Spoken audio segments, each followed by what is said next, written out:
Today we're exploring some of the most remarkable colonial homes, each transformed with vision, heart, and creativity. First, we're in the suburbs of Atlanta, where a 1970s home has been reimagined into a multi-generational retreat, complete with a chef's kitchen and a dedicated suite designed for 3 generations under one roof. Next, we travel to Brentwood, Tennessee, where a Southern classic once owned by a country music star has been redefined with timeless elegance and thoughtful functionality, creating a space that feels both traditional and deeply personal. Then we visit a century-old gem brought back to life by a young family, blending vintage treasures, modern updates, and heartfelt details while preparing to welcome their first child. And finally, we're in Highland Park, Texas, where a mid-century colonial has been beautifully reinvented by a husband and wife duo, combining expert craftsmanship and inspired design to create a home full of luxury and warmth.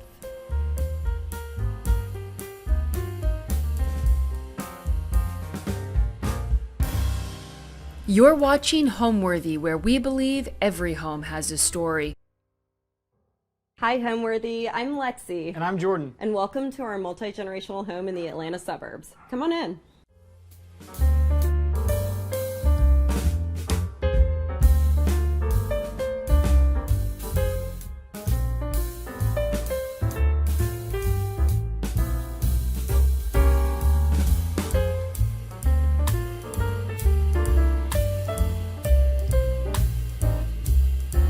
You're watching Homeworthy, where we believe every home has a story. Hey, I'm Jordan. I work in enterprise technology. And I'm Lexi Port, and I am a content creator behind Strolling in the Suburbs.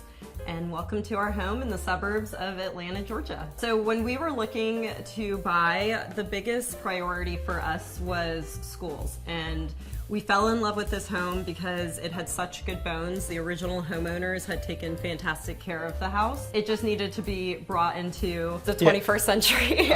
I will say she had the vision. It was like a 1970s colonial, Yep. A lot of wood paneling, not a lot of light, very original to the build. So she had the vision. I was skeptical at first, but Yeah. she brought it to life. But just knew it was a good home with some good base, and that we could add like our personality to it. And again, it was in an area that we loved, with a great school district, an awesome neighborhood. We decided to turn our single family house into a multi-generational home. Really, the reason behind that is I grew up with a single mom who I'm very close with to this day. She's very much a part of our children's lives, our lives, and she was 25 minutes away, which seems close, but it was just enough that it was a little bit too far for us. Yeah, I was gonna say, we would go over there a couple times a week, but it was a whole day type of fare, an hour of driving, there would be traffic.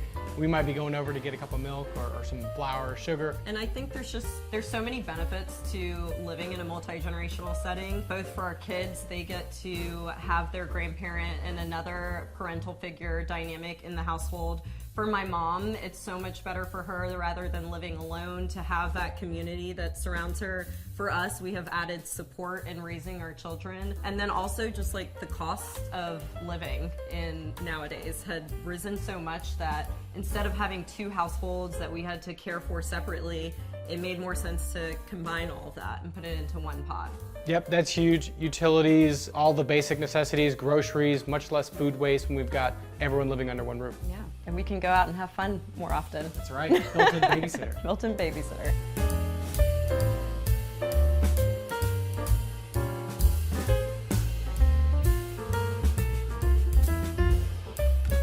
Welcome to the library. In this space, it is free of all devices, so that is probably our favorite feature of this room. It's focused on musical instruments. We have inherited all these awesome records from my grandmother and my mom, and we love to use this space to relax, unwind, digital detox, listen to some classics together, and hang out with the family. Yeah, and a lot of cool items from, her mom, her grandma, my parents, my grandparents.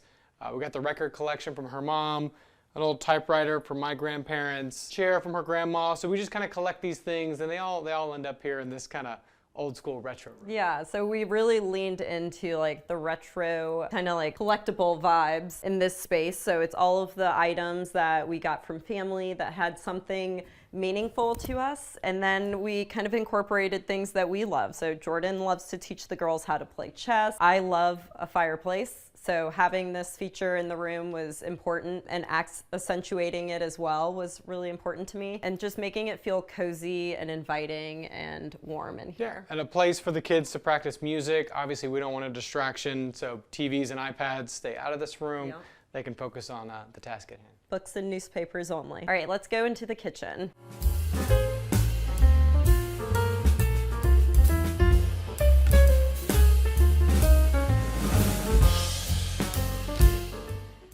All right, so this is our kitchen, and this space was renovated when we first moved into the home. If you look back at like 1970s Colonials, this had a lot of walls originally, a very small kitchen, and a sunken family room that we opened up to really allow this space to be the like heartbeat of the home, as Jordan likes to say. So in here, having the big island was a must. We kind of got rid of the traditional dining room when we did the initial renovation. So we imagined a space where the kids can do homework, they eat, we cook. Jordan is chef for. So there's just a lot of happenings that always go on in this space. All the built-in range was big. We went with Bosch appliances. They've been very, very good through about 8 years so far. Again, the baking, we've got our sourdough hobbies that we kick off in here in the kitchen. And then one thing that we learned during this renovation, we installed Vidara quartz countertops in here. In other places of the home, we put in marble, we put in different countertops, and they just did not hold up with having 2 kids and red wine and Sharpies and markers. So we love the versatility that having this countertop, the quartz, allows. And then when we did the addition for mom to move in, we went with quartz everywhere because we realized it was just the most practical for our family. Very easy upkeep, we don't have to seal it. One thing that we did during the renovation is we wanted to keep the lighting fixtures cohesive, but also have those be statement pieces. So we love like the Hinckley pendants that we put in the kitchen. They bring this like warmth and uniqueness to the space. And then when we renovated in here, which also had to be renovated during the most recent addition, instead of doing recessed lighting, we decided to go with these walls or smaller flush mounts. Small flush mounts, in place of the... And I think it just adds such a unique touch to the space rather than having just your traditional recessed lighting. It gives a little bit of character to the ceiling as well. This is our family room. We did have to update it as well during the recent renovation, and we added a fireplace. As I said before, I love fire. This is a limestone fire surround, which the person we actually sourced all of our tile from, he had this lying around. Someone didn't want it anymore, and I was like, give it to me, I'll take it, sold. We'll make it work. And I'm so happy we were able to fit it in and get this taken care of. It turned out gorgeous. We have a ton of storage, which is important when having kids. I won't open this because then you'll see what our house looks like most of the time. But all of the kids' toys, everything, you know, to have fun, arts and crafts, all of that, we get to tuck away and have it look neat. Right? That's right. To stay tidy, we need places to hide our stuff. So yeah, furniture, obviously, you know, you do these things in the renovation, but then the earrings on it, obviously, is going to be the furniture. This was kind of our nod to modern, these chairs. Super cozy. The kids think that they're a jungle gym. We often tell them to stay off them, but they swivel, so they'll get in these chairs and like do circles. But they are from Lulu in Georgia, and they have been extremely durable. And as you can see, it's been several years and the kids have tackled them and they've held up great. I just love the like warmth and richness that it brings to the space in here. I would say also with velvet, you know, people think of it as this kind of delicate, precious, yeah. but it's really cleans very well compared to other things that we've got in the house. So even when the kids do bring their food over here against our best peanut wishes, butter, you just wipe it off. quick clean. So also in this space, we got this couch from Sixpenny recently. It was, when I told him I wanted a light cream linen sofa, he looked at me like I had 3 eyes. But it has held up fantastic. It is a slip cover, which to me, my thought was like, okay, even with kids and dogs, worst case, we can always take it to get dry cleaned. You strip it down. You know, after several years of use, if we need to get a new slipcover set, then we can do that. And I feel like this is like the traditional and then the modern mixed together. It kind of brings in exactly that aesthetic that we're going for in this space. Yeah, and very comfortable. I mean, our youngest, she spends most of her waking time here on this couch. This is her area of the house, so we're fighting her and the dogs for it most of the time. But it's been a great addition. I think we've washed the cover at least a half dozen times, and it comes out great every time. We did go with like the frame TV in here being so open to the kitchen, and when you walk in, it's like one of the first things you see in the home. We wanted this back wall to be beautiful, even though we wanted a television in here to be practical. So having that where it's able to look like art is I think, such an important decision that we made in this space. And then originally when we were decorating, I had envisioned 2 large mirrors going into each of these openings. We actually put up some big mirrors that we had just to see what it felt like with having mirrors in this space. And we realized that whenever our kitchen was a mess, that all it did was reflect and show that when you walked in. So we realized quickly. It reminded me of having rear view mirrors on your car, and I would be sitting at the island, but I could see behind me. It was a little off-putting. So we settled for some kind of abstract art, something low-key. Neutral. It's just enough of an accent to be pretty and noticeable, but not overwhelming to the space. Okay, so now we'll step on over to our eating space.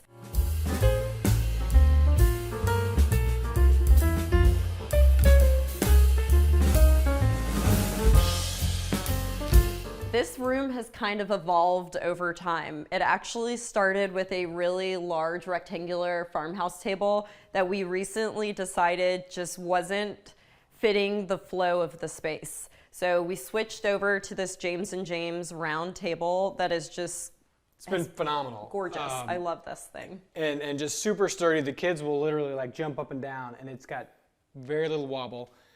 This is my favorite place in the house to read my newspaper. So I bounce between here and the library area, but coffee, newspaper, or a book, the kids will do their homework and sit around here.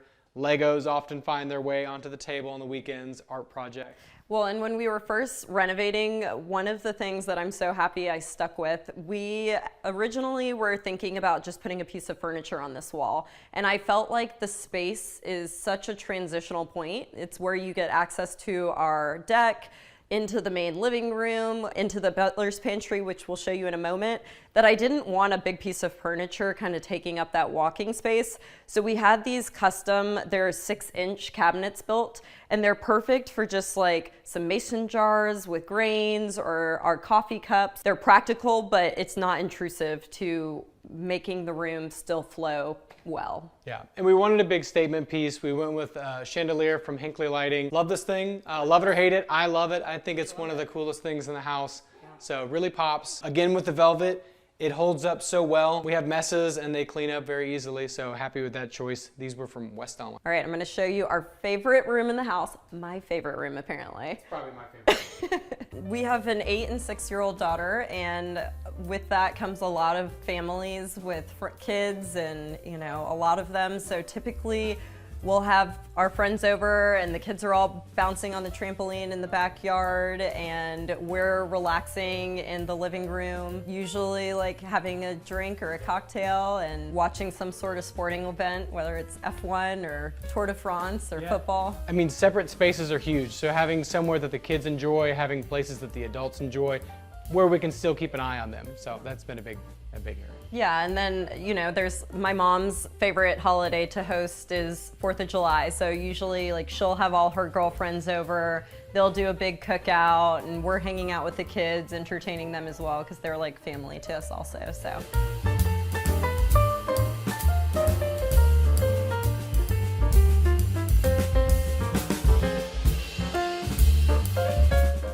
So welcome to our butler's pantry. This is our transitional space from what we consider our house into Nana's house. And it is probably my favorite room in this home. Your favorite, and anyone who comes over here, this is generally the favorite space. Yes, I always love seeing when our guests come into our home and they turn the corner and see this space, their reaction is always their breath is taken away. And I think that a lot of that is because it is so dramatic, and everything that you look at in this space is a statement piece on its own, and somehow it seamlessly works together. So starting with the floors, I knew I wanted the checkerboard. Yeah, these are big from the earliest design phase. I liked having the larger tile size, so these are 16 by 16. And I didn't want the traditional black and white. So we were able to find these gorgeous burgundy and blush tiles that work so well together. And then our thought for kind of tying it in was incorporating these Fabuwood timber colored cabinetry. And they are extremely practical, and we love like all of the cabinets have amazing pullouts that make it easy to get in and out of the cabinets, or organization systems that make it easy to use. One of my favorite hidden features in here is the lift up KitchenAid mixer rack. And really this was our place to store items that both my mom would need access to, we would need access to, but it wasn't stuff we used daily, right? Like, yeah, and we were working with our contractor. I think she went with 10-foot ceilings in this room just so she could put a ladder in here. I did. But again, the ladder's cool, and I actually use it sometimes, even though I'm pretty tall. We do have some things, some slow cookers and other pots and pans up there. Yes, this was my favorite feature, which was a must. And every now and then I'll climb in here and I'll say, "You have to push me, dear." Yes, and for me, now I no longer have to go get the things in hard to reach places. Exactly. But truly, it's just such a fun, pretty feature. Our builder, which was Fry Moore Construction, they did a phenomenal job, because acting as our own designers for our home, I had all of these ideas and I showed them everything, and they truly made like the vision come to life. And then other fun features we have going on is we kind of turn this space into a bar area for when we're hosting. So we incorporated a nugget ice maker, the wine fridge. You have pull-out drawer refrigerators, which are so fun. The kids have one, we have one, and kind of made this space like somewhere you can come and hang out. There's quick access to the living room and the dining space and Nana's space. So we love that this is like the bridge to the whole house. Yeah, there's a lot of flow through traffic here that happens throughout the day, whether you're grabbing your coffee in the morning, getting the kids' lunches ready. We spend way more time in this room than I expected from the get-go. Yeah. So, you would think it was a pantry, but it's another space that we spend quite a bit of time. So another thing that we wanted when you come in from Nana's house was to have something like beautiful, a statement piece that you can look at. And so we really loved running the quartz all the way up as the backsplash. And we picked this really dramatic section, which is beautiful, and complemented it with the gold sink and faucet. And I just love how when you enter from her home, it's this like pretty surprise. All right, should we show them Nana's house? Let's check out Nana. Yeah, so when we were planning to build the addition, the biggest priority for my mom and us was maintaining that independence. We love to host friends, and we have a lot of kids and families over all the time, and we didn't want that to be something that imposed on my mom's everyday life. And vice versa. She didn't want to feel like she was a burden, or she was coming into our home and not allowing us to live our lives the way we wanted to. So making sure she had all of the amenities, like her own access point, her own kitchen, her own laundry room. It's a fully functioning, separate living space, but attached to our existing home.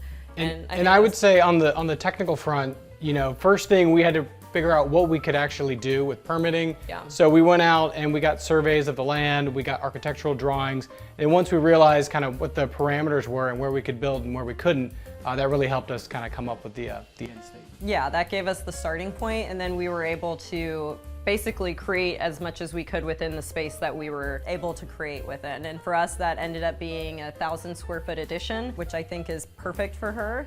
It's got one full bedroom, one full bath, a laundry room, even a little space for the kids, because that was a She wanted a deadbolt lock in between the two areas. The fire marshal said no, so it's good for us, because on Saturday mornings we just send the kids over there at 6 or 7 in the morning.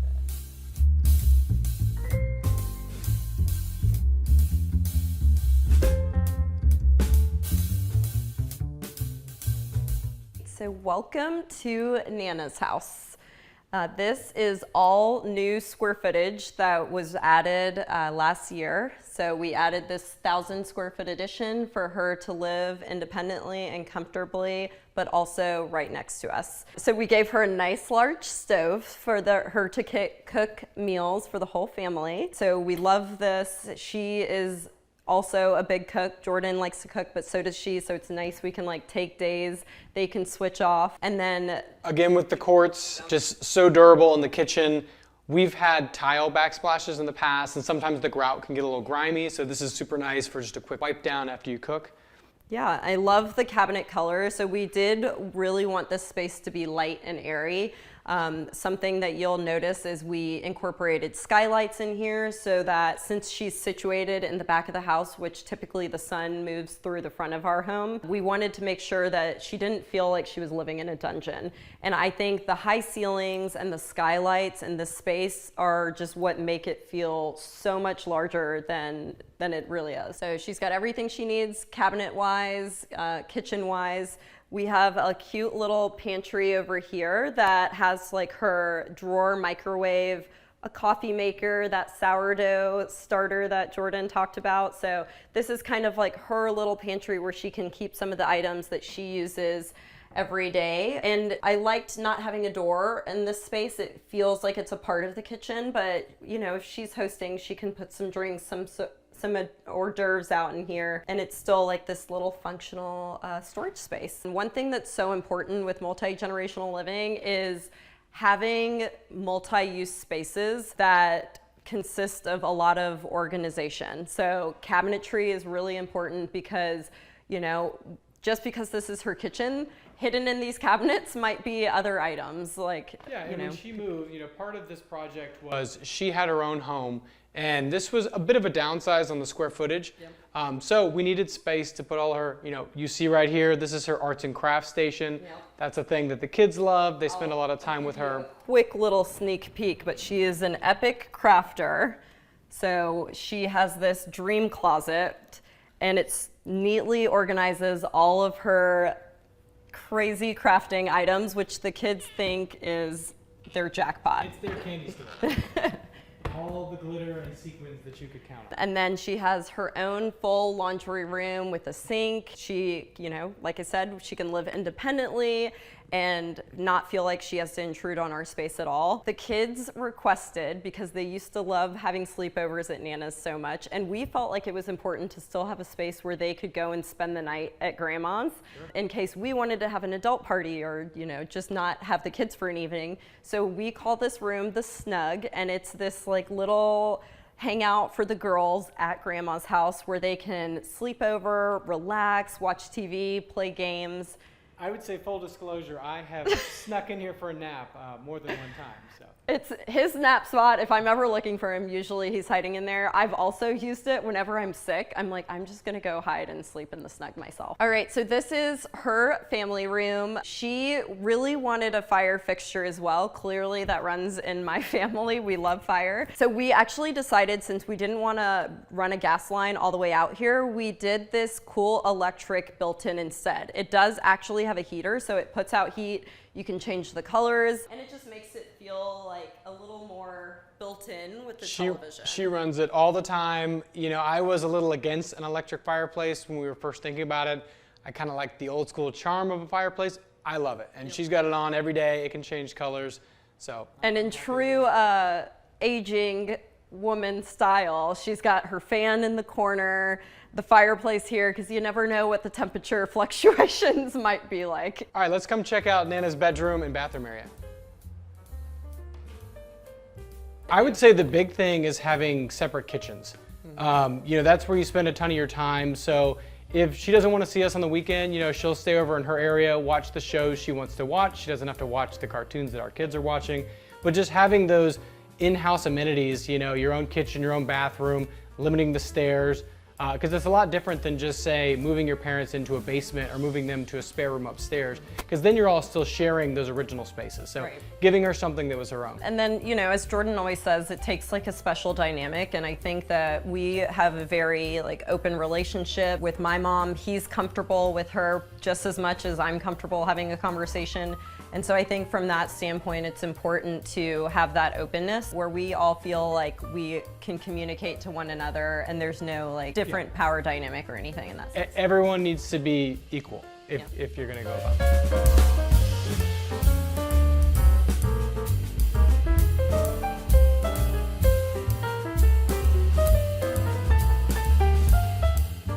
All right, so this is Nana's bedroom, and this is kind of her oasis. We loved this color and the dramatic color drenching effect that we decided to go with. It is a Farrow and Ball Denims color, and I feel like it was just such a good contradiction to the bright and airy family room for her to have this like deeper, more moody tone in here. Yeah, and throughout the new addition that is Nana's space, you know, it's only 1,000 square feet, but we went with the really elevated ceilings, and that just gives it a bigger feel. Yeah.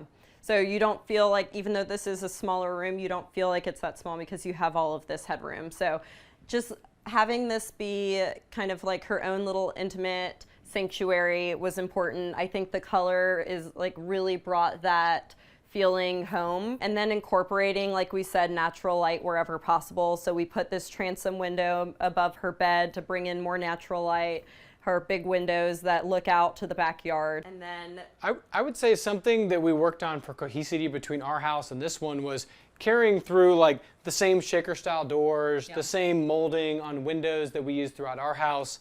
With the flooring, we used the same oak flooring and the same stain pattern throughout the house. So we really wanted it to feel like one cohesive body. All right, let's show you her bathroom.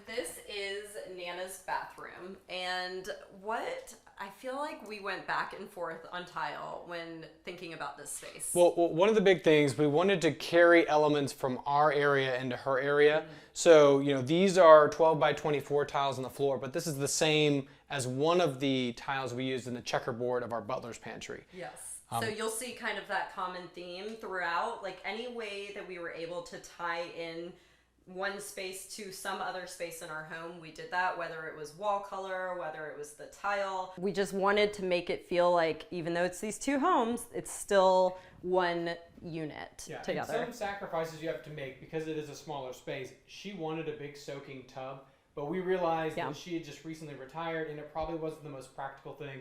So we went with this walk-in shower, which she's loved, obviously. Yes, so she has her one vanity, which is perfect for her and allows her to have more storage, a bright mirror where she can see and, you know, do anything she needs to do makeup-wise. The heated floors was a must for her. That was an added bonus, but having these heated, since it is on a crawl space over here, was important to her. And then we decided to go with the vertical tile in her shower on the wall, just to kind of continue that upward eyesight, like bringing your eyes up, drawing you higher to make this space feel more open than it is. Also, like the doorways are 36-inch, which was important. We didn't necessarily make the home ADA, but we definitely were like looking at those guidelines for long-term usage of this space. So now that we've shown you Nana's oasis, let's head upstairs and we'll show you our primary suite. So I describe our home as like cozy, modern, traditional. So seeing as we bought a house that was already built, we wanted to stay true to its character, which is definitely that traditional colonial style. But at the same time, we have kids, we have dogs, there's lots of chaos. So I love like modern furniture just because it keeps things looking clean and organized. So combining those two with a touch of like cozy elements, warm earth tones, has always been our go-to. We're good at making decisions. So in this era, there's a million things you can pick for anything from drapes to floor colors or paint. So we're pretty good about settling on something and going with it and then not regretting it in the future. That's a big element of the One of decision us will process. be like, I'm looking at these 2 items, and then the other one will just come in and make a decision, and that's what we're going with. Yep.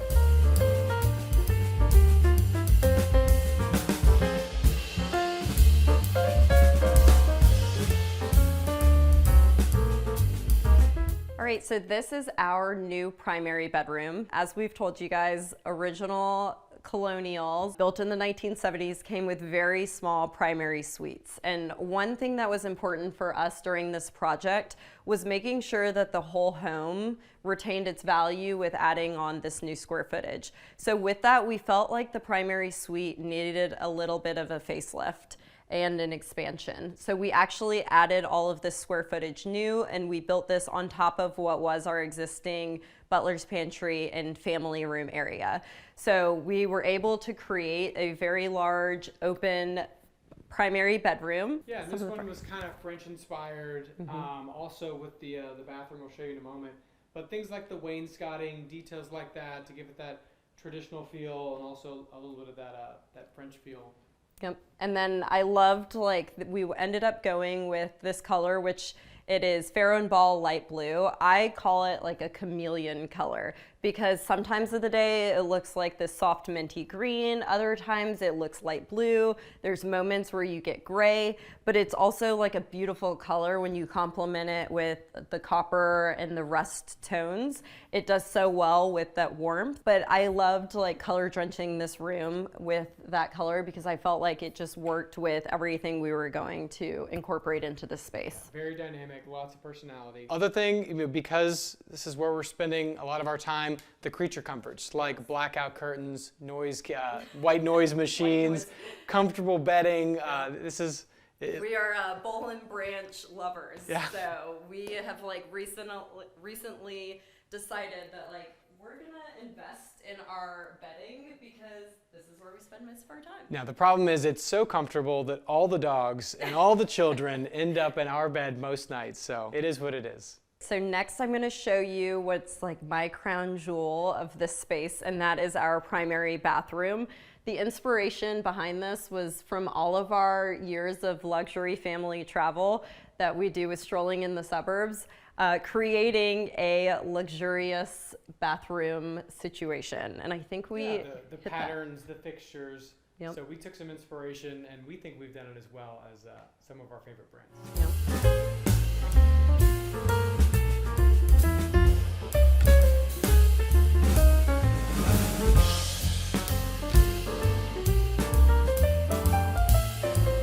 Okay, so some of my favorite elements in this space definitely includes the clawfoot tub. We also decided to go with heated floors in here since it is such a large tiled space. And so we pulled these limestone tiles, which again reflect back to the family room fireplace. So we were able to incorporate that in 2 places. And then all of the marble that you see on the wall is from the only US quarry, which is in Colorado. So we were able to get this tile from a distributor located in the United States.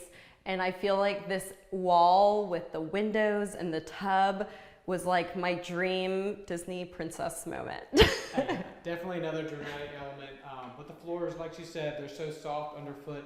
The heated floors, sometimes stone floors can be kind of cold in the winter. That has not been an issue. Because we went with this very light marble and light floor, we felt like we needed some warmth again in this space, which is why we ended up going with the darker Fabuwood cabinets. They also had this beautiful beadboard, which was in the matching color of the cabinetry, and I felt like that kind of grounded the space and tied in some of that warmth and richness that we were looking for. A bit of a controversial topic, we realized. I actually decided when designing this space, instead of a mirror in front of my vanity, to do a big window. And then I just put this cute little mirror on the side. Every morning when I wake up and I'm like washing my face and getting ready for the day, you know, I much rather look at the beautiful like scenery outside than what I look like in the mirror anyways. So that was kind of like a unique and bold decision-making process that I went with. The pictures behind us are from some of our travels. The one on the left is from a trip where we were at Four Seasons Anguilla, which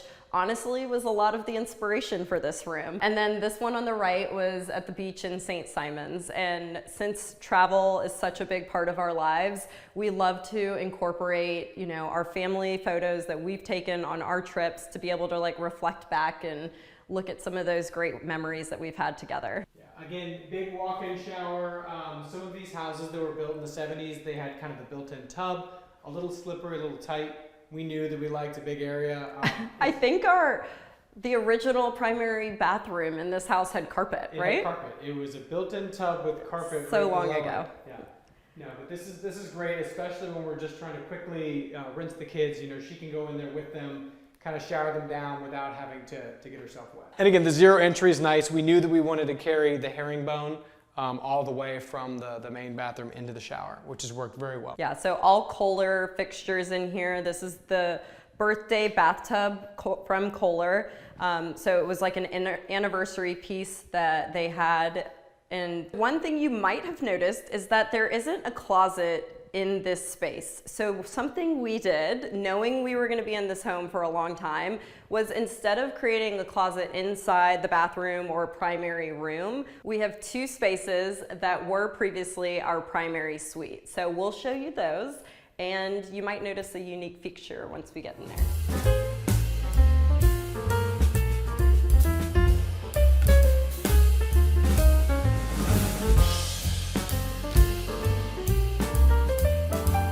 All right, so this is her closet, my closet. And really what we wanted in here was just maximum storage, not only for like all of my clothing, but also like there's a little closet area that contains all of our stuff we use for content creation. And then also an area, we have a little desk we incorporated in here because this is where I can kind of like get peace and quiet from the kids if they're around, get some work done. And then I use this space for like folding laundry, putting all of our clothes away when we're packing for travels. I'll lay out our suitcases and like get everything organized. Yeah, this was great. When we did the closets, we worked with a company called Souter Closet, and they really thought that the island, I'd never thought of an island in a closet, but like she said, it's been wonderful as a multi-use space. Sometimes she's got her coffee in here, sometimes she's got her laptop in here. And they have amazing accessories that you can implement into the closet. So all of this was like customizable, and they have these gorgeous like glass front jewelry pullouts that we can like organize all of my belongings. The girls think it's their dress-up closet. And then a pant pullout that makes it really easy to find everything I'm looking for. If I'm getting ready for the day, I can hang up my outfit here. So just some really cool features throughout the entire closet that make it practical, keep things organized, and make it able to use for more than just storing clothing. And I would argue that she's got too many shoes, but once you see my shoe collection, you'll realize I probably have just as many. So. All right, let's show you his closet.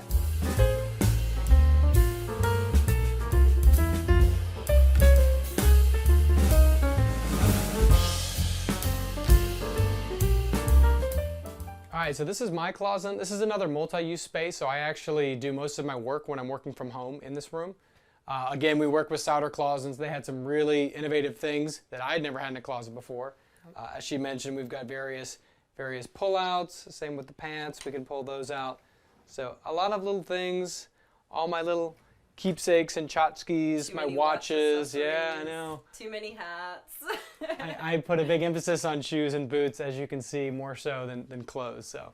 Yeah, and so they actually make a really cool desk system. So the same finish that is his closet, you were able to get a desk in that finish as well. And so that, we call it our clofices, and that is the closet office combination. So he works from here. He's got a lot of natural light. Since he is on Zoom calls, we decided to put like the closed cabinet behind him.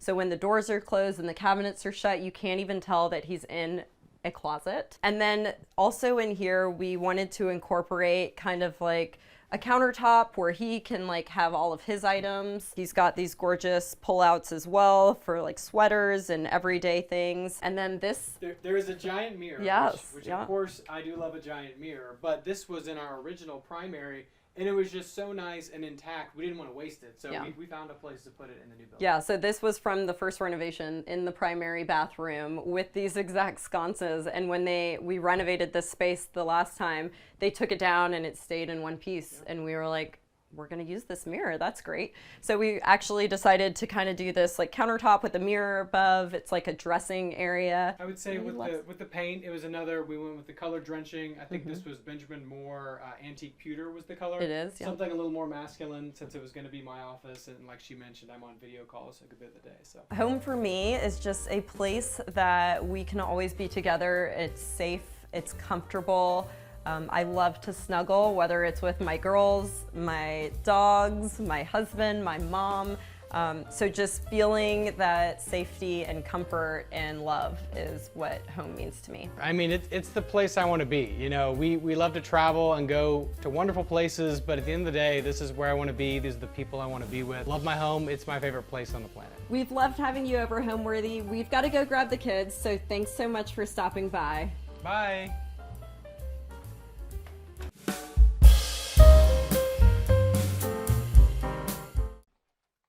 Hi, Homeworthy. I'm Shayla. Welcome to my home in Tennessee. Come on in.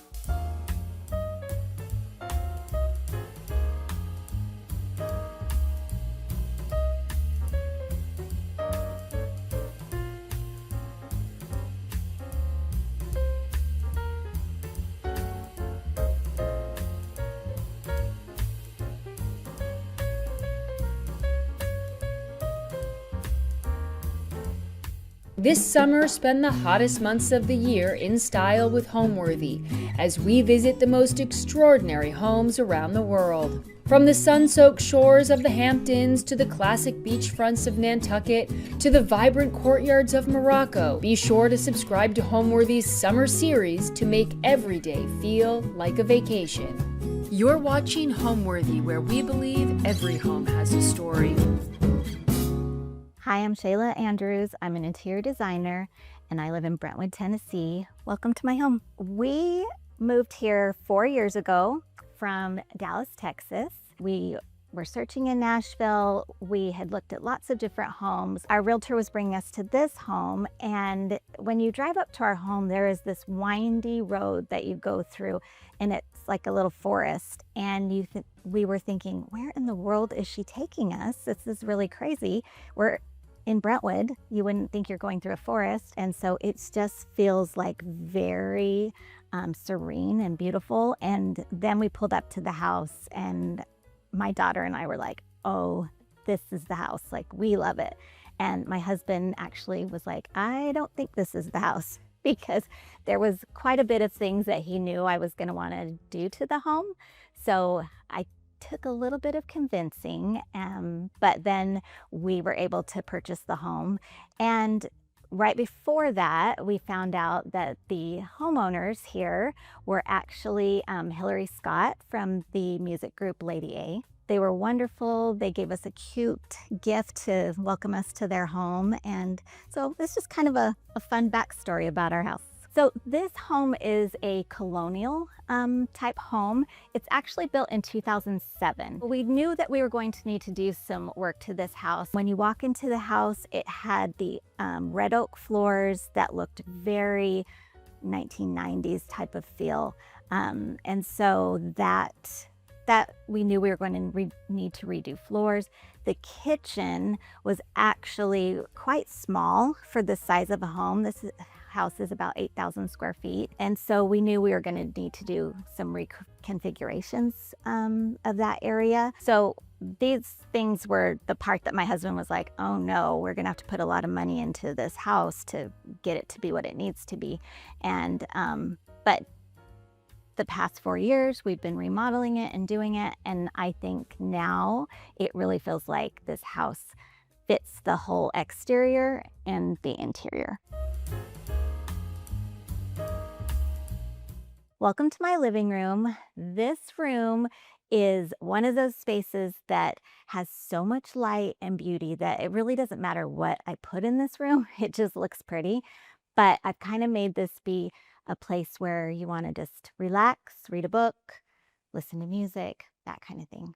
I have these shelves, And I love these because I can put all the little things that make our family happy, old photos. Actually, this particular piece is something from my mother-in-law. She recently passed away, and this was one of her favorite sculptures, the Lady in the Hat. So I love that. I have pictures and things from Paris. I love these doors. Doors are probably one of my favorite things because they just like speak to a story that, you know, behind those doors, what's going on. So I love that. This fireplace, I love how big, tall, and amazing it is. When we bought the house, it had some brown tile that I was not a fan of. And I just looked at it instantly and thought, this needs marble. And so we did this marble mosaic and I love it. Up here, I had to have something that was going to be really tall and just kind of carry that space up. And so I found this beautiful art at a store here in Nashville. And then I found these urns. You won't believe it, but I found these urns at HomeGoods and they were just popping out at me and was like, you need to buy these. I would have paid lots and lots of money for them because I just thought they were perfect, but HomeGoods fine. This is probably one of those things that is going to be in our life forever until we die and then we pass it down. My husband plays the piano. My daughter plays the piano. I play heart and soul. So that's all. But they play and it's probably one of my most favorite things to sit here and listen to them. Back here, more pictures, pictures of family members. The picture right up there is a picture of me and my mom when I was a baby. And so I love just looking at that. And then just little trinkets.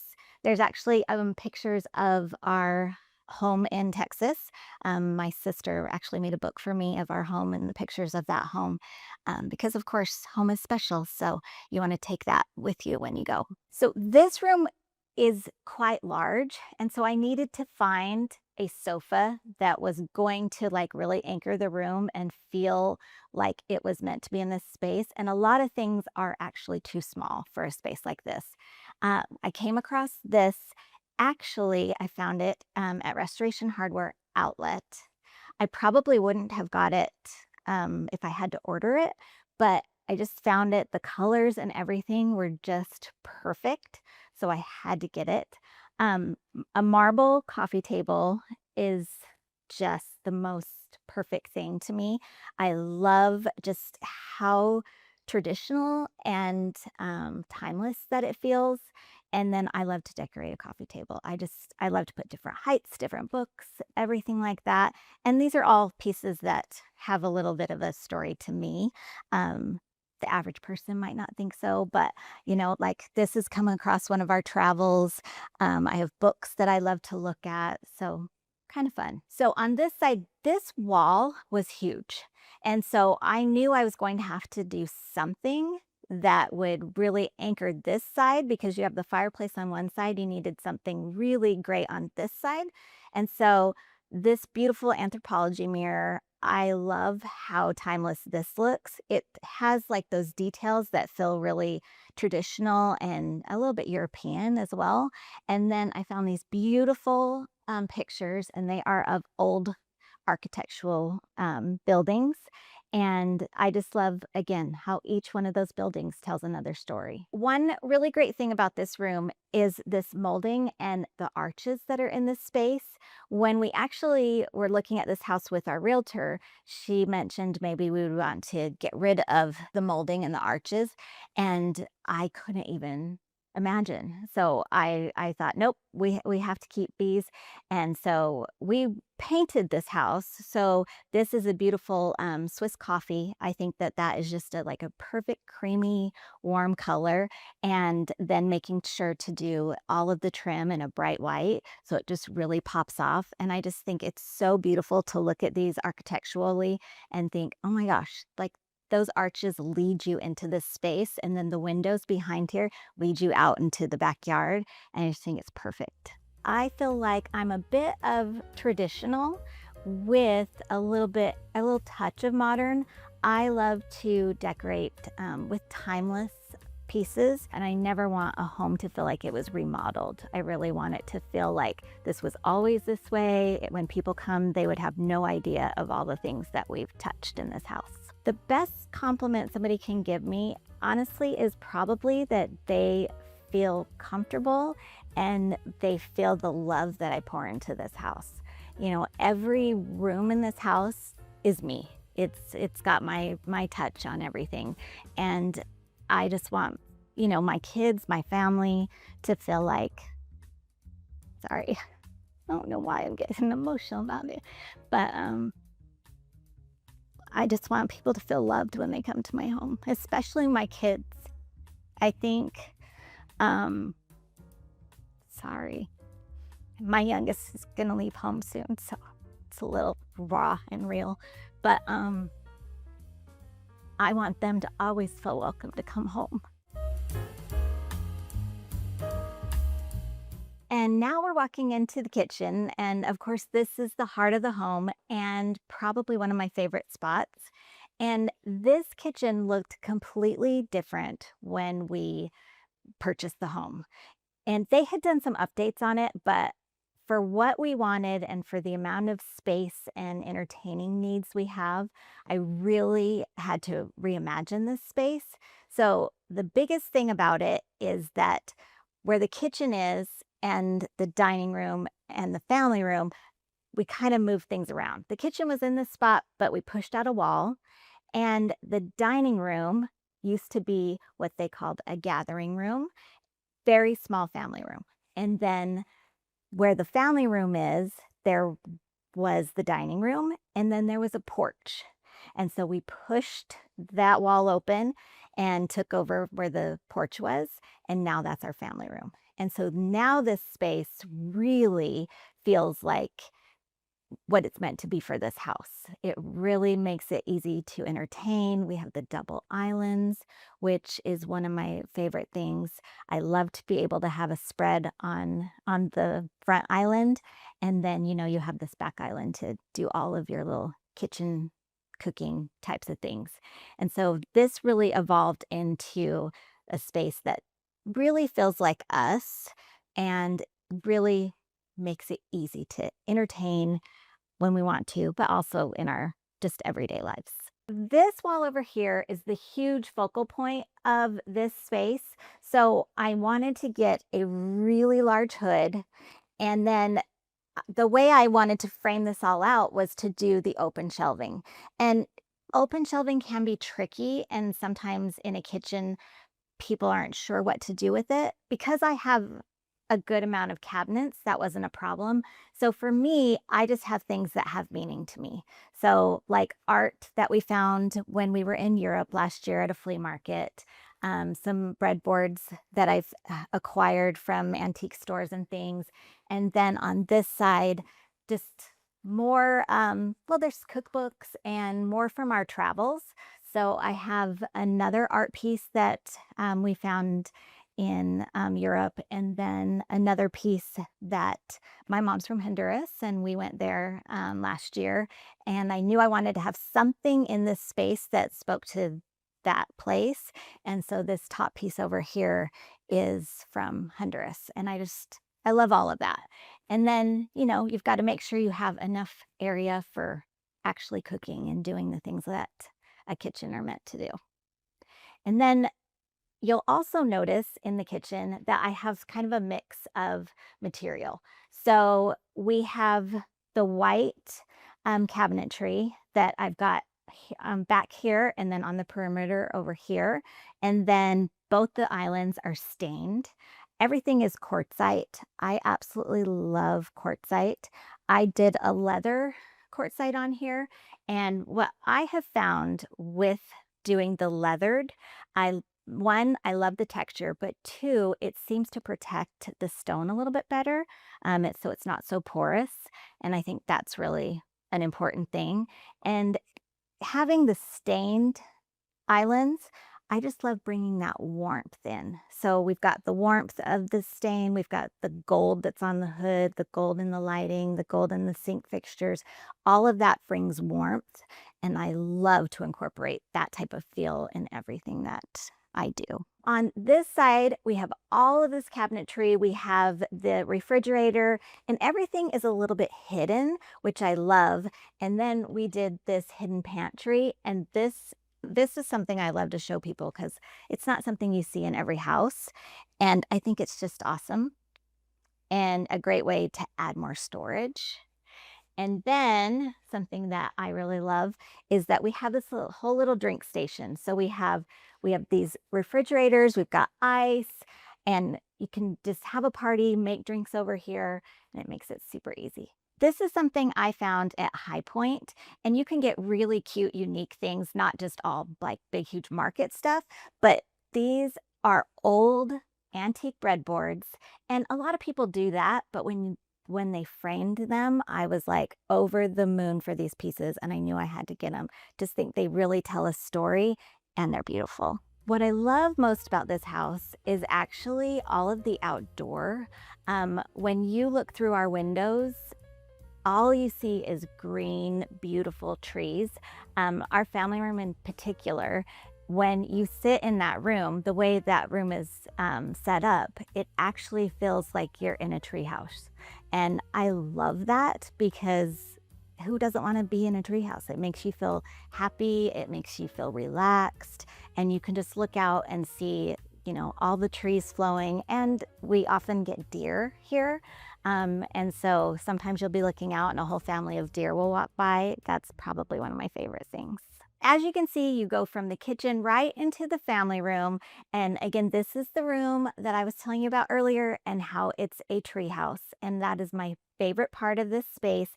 You look out these windows and it just feels so serene. And then I really wanted to make this be super comfortable for our family. This was the old porch that we pushed out.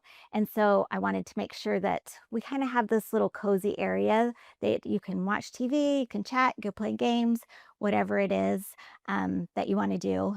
And then love to have, again, a styled coffee table. I just think it's so pretty and just adds a little bit to the space. And then once you get here, you can look over and it opens up into our screened-in porch. So you step into this room and it truly feels like a tree house. We've got the screened-in porch here. It's just really beautiful and just so calm. And when it's not a million degrees, you can sit out here, you can watch TV, you can read a book, you can take a nap. One of our favorite things to do is come out here when it's raining, and it's just so calming, and you just could literally fall asleep and spend the whole afternoon in here. Something I love about this room is that it's really just an extension of our family room, especially when we have a lot of guests. We can just open this up. It gives another place for people to sit. And all of this furniture, it's outdoor, so we don't have to worry about the elements. It does get dirty out here. You got to clean it a couple times a year. But for the most part, we're really protected, and it's just really nice. And so I love this little sectional that we've got, this round table with this ombre bottom. It's probably one of my favorite pieces that I just happened upon, and I don't even quite remember where I got it. But everything out here just feels peaceful, and it's a really great room. Welcome to our porch. So this is right off of our living room, and I love this space. We really wanted to make this space feel like an extension of the living room of the family room. So we found this furniture. One thing that's a little tricky about this space is that it's not covered. So this furniture is always in the sun, always in the elements. So I wanted to find particularly strong, durable furniture. So I actually found this at, there's a store here in Nashville called The Patio. And all of this is like really quick drying fabrics and stuff like that. So it's something that can easily be left out here. I have a lot of blue inside, so I wanted to pull the blue out here. And then I love a fire pit. We love to come out here, sit around this fire. I love the lighting that we've added just up above. So at night, this is a really great place to be. The other thing we did is there was not a spot for grilling up here, so we had to add that. And I love that we did, because the main grill was down. And that I would never do that. I would never go grill because it would be just way too far to do. So we added that in up here, and that has been so great. We grill all the time, all summer. And we love entertaining, and that this really helps us to do that. And then it makes it so when we have guests over for swimming and barbecuing and all those things, it's perfect. We go down, we have a beautiful time, just enjoy the pool, the yard, everything. One thing in living in Tennessee, it gets really hot, and so having a pool is kind of a must-have for us. So when we found this property, we were so glad that it already had a pool. It's a really big pool. It has beautiful fountains. It's got great spaces for entertaining. It has beautiful rose bushes, which I absolutely love down there.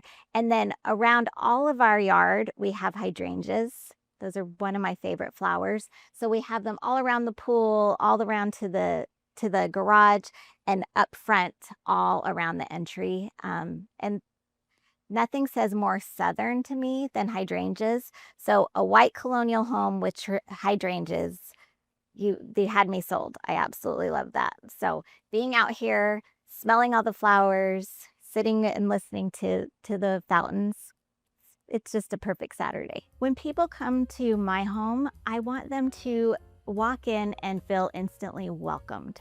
I think that's really important. We love to have people here.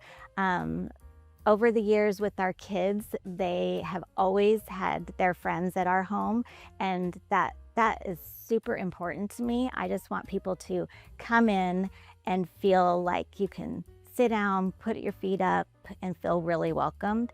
And I think that that's something you have to balance in not feeling too elegant in a home.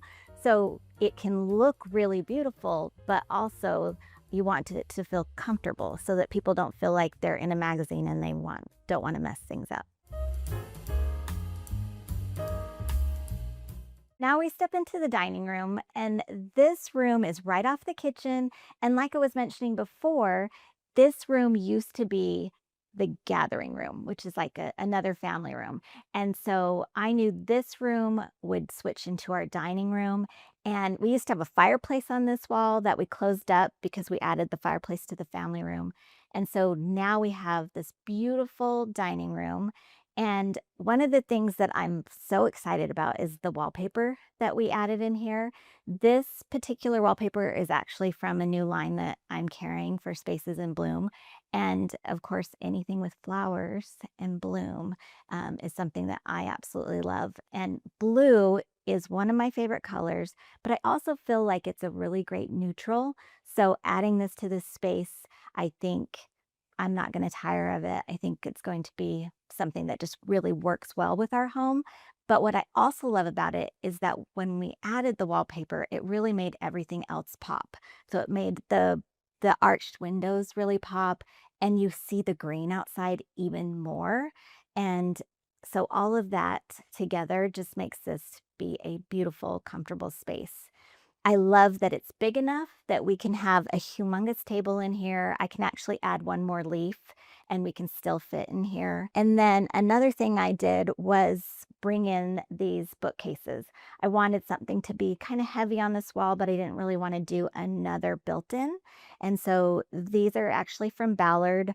I love the black on them, the white, and I love that I can fill them with pieces that help entertain, but also are beautiful. All of your stemware, if you have china or just really nice dinnerware, I think that's all really fun to display. And then you can add, a little bit of life to it with faux florals. You can add art and things that bring in color. I love to collect ginger jars, and you can find them in lots of different places.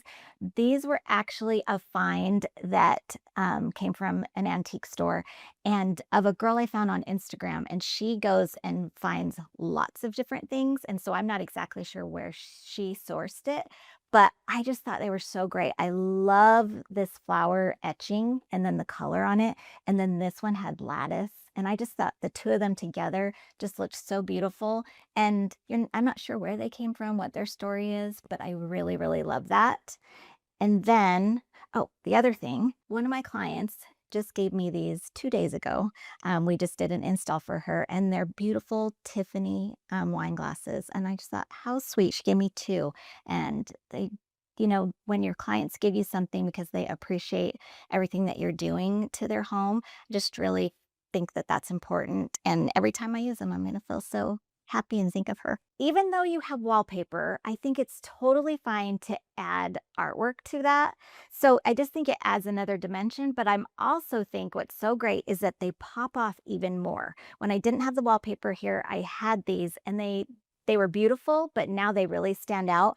I love how these are just little, almost look like newspaper articles of old castles, homes, all in Europe. Europe is just something I really love. And so they're small, so you really want to like take a look at them, but then they're matted with all the white. And I just think they really tell a story, and it really makes you want to kind of hone in and look at it and see what story are they trying to tell us just through these beautiful artwork. I love to set a table. I just think it is just so fabulous to do. And I think when you set a table, you're really telling the people that you've invited to sit here that you really care about them, that you took the time to put this together. So I found this tablecloth. It's a beautiful toile, and I found it on Etsy. And it's a brown, and what I love about that is that it's really neutral. So I have used this particular tablecloth. I used it for Thanksgiving. I used it for Christmas. I used it for Easter. I've set it up for you today. And I just think it's such a great neutral that you can use for anything. And then it's all what you add in the layers. So a charger is something that I love to kind of anchor the space with, and then your plates, and a linen napkin. I love that. Like, that really tells the person that's going to be sitting here that you care, because you're gonna have to wash these and everything. But I also love a cute little napkin ring, and then just adding whatever stemware you want. I think these are fun and pretty, and candles. That just sets the mood for a really cozy dinner. And then beautiful florals. Florals anchor any space, and you don't have to add much more because they're just so beautiful on their own. I really love florals. My design company is called Spaces in Bloom Designs, and the backstory of that is that, I just want to go in and make everyone's spaces bloom and make them be what they really want it to be. Everybody has like a little bud, and you want it to blossom into something beautiful. And so flowers are something I absolutely love. I love wallpaper. So we actually have several wallpapers in our home. I love that. I love to have mixtures of texture and pattern. I think that is really just so beautiful. And I love to do things like marble and gold, because I feel like those are something that's really timeless. And I love to do moldings and things like that because it really adds so much to the house, but also will never go out of style. This is our entry. This is the space that welcomes you into our home. And we have really, really high ceilings in here. So what I wanted to do in this space is really like make it feel cozy and not too crazy, because it's so large. Sometimes that can be hard. So one thing I did was get this really kind of heavy piece, and it looks like it could be antique. It's actually not, but I like that it gives that vibe. And then we have these mirrors that really take over this wall. I was trying to figure out, what do I want to do in this space for this wall? And we thought about a lot of different options, and then I went into a store and they had 3 humongous mirrors just like lined up, and I was inspired by that and found these beautiful antiqued mirrors. They are 24 by 24 each, and so we did 4 up, 4 wide, and I think it just really, really makes the space. So right off at the entry is my office, and This is one of my favorite spots in the house. This actually used to be the dining room. And when we were thinking about all the remodeling that we were going to do, I knew we were going to need this space. First, what I wanted to do was get some built-ins so that way we could really establish this being the office. So I worked with a contractor to create these beautiful shelves. I picked this beautiful color, but I wanted things that you could display, but also you're seeing this when you come right into my home. So it can't be too messy or crazy. It needs to be beautiful. I do display some of the projects that I'm working on and some of the things that I'm doing. So I figured out a way to kind of make these shelves hold things with being kind of turned on its side. And so I'm able to display all the things that I'm working on. So one thing, it looks pretty, but two, it's actually what I'm doing. I'm actually working on these spaces with these items. Then we went and did something for all the books. We love to read. We love to travel and incorporate all these things into all of that. And so you'll see little pieces from our travels. You'll see, you know, of course, little flowers and things, pictures of my kids when they were little, just anything that like really makes me happy. And another thing I love about it is that when I'm on a Zoom call, everyone says, "Oh my gosh, is that real? Is that where you are?" Yes, that's my office. So one of the other things we did in here was wallpaper. And I found this wallpaper. The artist is Kelly Ventura, and she is an artist that had done watercolors and things, and then she went into doing wallpaper. And I found this wallpaper and I was obsessed. I had to have it. So I did it on all the walls that didn't have cabinetry on them, and then I also added it to the ceiling. And I think when you add it to the ceiling, that's really where it takes the room to a whole nother level. And that's something probably commented on the most is, "I can't believe you have wallpaper on the ceiling." Then one of my really, I know I say lots of things are my favorite, but this rug, when I saw a picture of it, I just thought that if that doesn't scream Shayla Andrews Spaces in Bloom, I don't know what does. So I had to get it. I love the colors in it. It makes me happy every time I see it. And I think it's a really beautiful rug to see off of our entry. And just, it makes me happy every day. Because this was the dining room, it had a really big opening into this space. And it's got custom trim and molding around it. So I knew that was something I did not want to get rid of. And I didn't want to close that up and create more wall for the entry. It just wouldn't have looked right. So what I did was I added these iron doors. We have iron doors that are at the front of our house, and I just wanted to make that an extension and make it feel like when the house was built, these would have always been here. And so we've got these beautiful, huge iron doors, and I love that they have just a little touch of gold.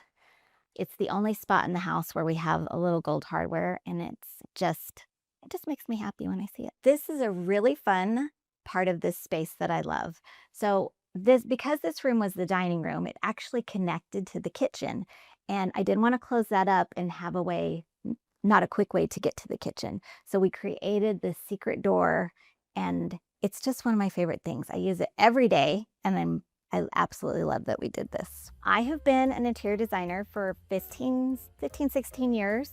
I did not go to school to be an interior designer. I am self-taught.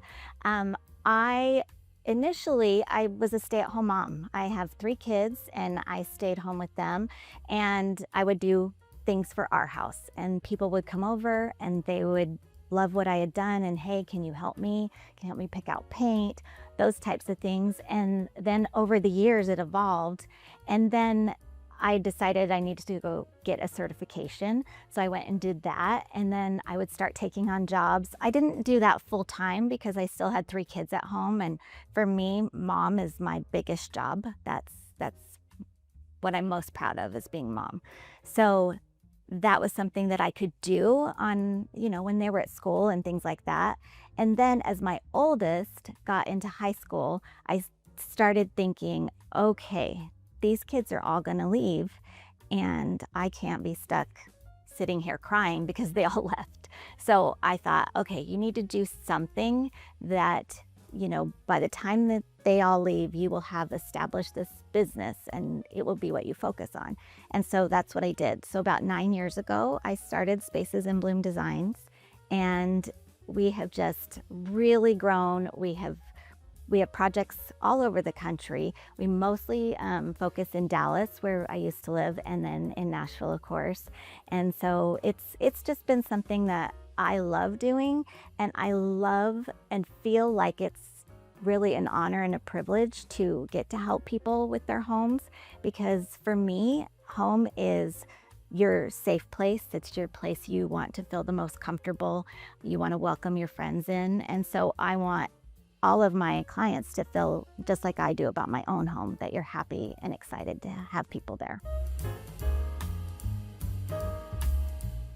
Welcome to the primary bedroom. This is our bedroom. I love this room. It feels so serene in here. I do have pink on my bed. Funny story, my husband is colorblind, and so he doesn't really know what this looks like. And somebody said to him, I can't believe that you have pink on your bed in your bedroom. And he was said, where's pink? And so the guy was like, on your bed. And so he was like, Shayla, you put pink on our bed. And I said, you didn't even know. He either thinks it's gray or cream. So when you have a guy that's colorblind, you can have whatever you want on your bed. And so we have pink. So I love this bed. I love the texture that this headboard adds. And then we have this wallpaper. This is also from my line. And I love birds. I don't know what it is about them. I just have always had like a little soft spot, I guess, for birds. And so we designed this wallpaper to kind of have that a bit of a toile feel, but with the birds. And it just feels so serene, and it really makes me happy. Those birds just make me smile every day. On the nightstands, I love these. These I actually found at Restoration Hardware, and the antique mirror, I just think it's timeless. I can't think of like when I would get sick of these. I think they're just so beautiful. I paired them with some marble lamps, and I just think those little touches of antique marble mirrors, all those types of things just elevate your space. And I think that when you have a bedroom that feels beautiful to you, it doesn't have to be fancy, but it feels like you, I think you're happier. It makes you want to make your bed every day. It makes you excited to come in here. And so that's one of my tips. Make your bed every day and find little things that make the room feel happy. Now we're going to go into the primary bathroom. So first of all, my very favorite thing is these doors. So these are 100-year-old antique doors, came from Europe. There's a store, I think it's in Alabama, and they source all kinds of things. And so I found these on their website. I said, I must have them. They were actually really not good looking. They had been several different paint colors, different things, but the arch and like the fun details of like the old hinges, the lock, things like that, I just knew I had to have. So we figured out a custom stain for it. I found these really beautiful handles, this hardware. I think it just really kind of adds to that antique look. And so I love when you open these up and walk into the space. Just makes me happy. So then you walk into here. This is where we did actually an extensive remodel. So we wanted to make this really feel like a really big and elevated primary. So the only thing that stayed the same here is the tub. This is the location the tub was in, and this is the tub that was here. And the Tiffany blue, I just love. It's not something that you see every day, and I love unique things. I love when you have something that nobody else has, and so this I just think is really beautiful. I wanted to really highlight this wall, so I did this arched this arched wall with molding, added some lighting, and having tile on the back. This mother of pearl, I just think it's so beautiful. It has a bit of a sparkle to it, and I just think it's really elegant. The toilet actually used to be over here. The islands used to be back to back from each other, and it just really didn't function well for us. There was no storage, so that was a huge thing for me. So now we have so much storage. We actually got featured in Martha Stewart for how much storage this vanity had. So just kind of exciting. But I do love it. There's so much storage. There's a place for my hair dryer and curling iron and all your makeup and all those things. But yet also, because I just like things to be really beautiful, I wanted to make sure that we had this cabinet where I could showcase some really pretty things, add a little lighting behind it, and this just really feels elevated and elegant. Where the shower is now actually was the closet. So that you can kind of see that it was a pretty small closet if it was just the shower. But so I wanted to create a bigger shower. I wanted to use marble because it's timeless. And I wanted to use all champagne bronze fixtures. And I love to do a little niche that has lights in it. I think it's nice when you are in the shower and it doesn't have like really strong light, because sometimes you're still tired and you need a few more minutes. And I think it just makes you feel a little bit, gives you a little time to wake up.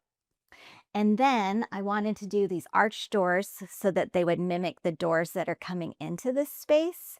So I think you'll see several different arches in here, and I just really like that little architectural piece. It's also pulling from the living room where we have the arches, which gives that feel of it probably was part of the original design of the home when you're adding things like that that are already in the space. The last thing is I really hate a door to the toilet. And so what I did was create a hidden door. And this door, with all this molding, you can't tell, but you push in and then you can go in to the little water closet. And then lastly is the closet. So this is really what started the whole renovation, was the fact that my husband and I do like to shop. He's just as bad as me.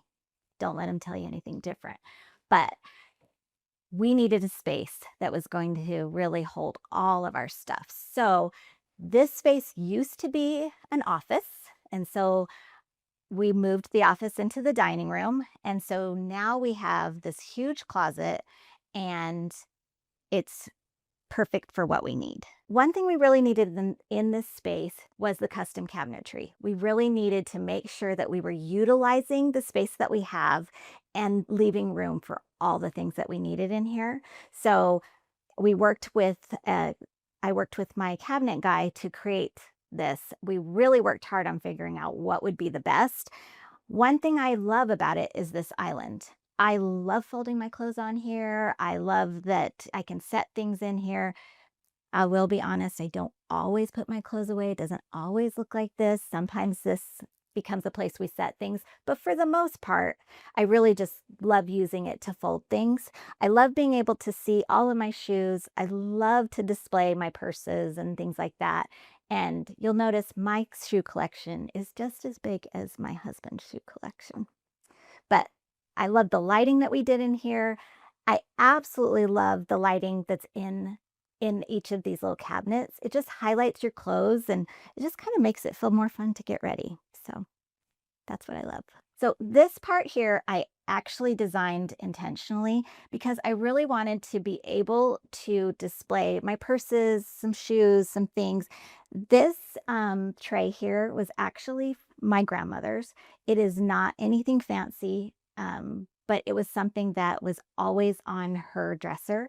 And so when she passed away, it was one of the things I really wanted. And so I put all my perfume on it. And so every time I put perfume on, I always think of my grandma. And then this is just a little handkerchief from my daughter's wedding, happy tears. And they were definitely happy tears. That was in September. She got married.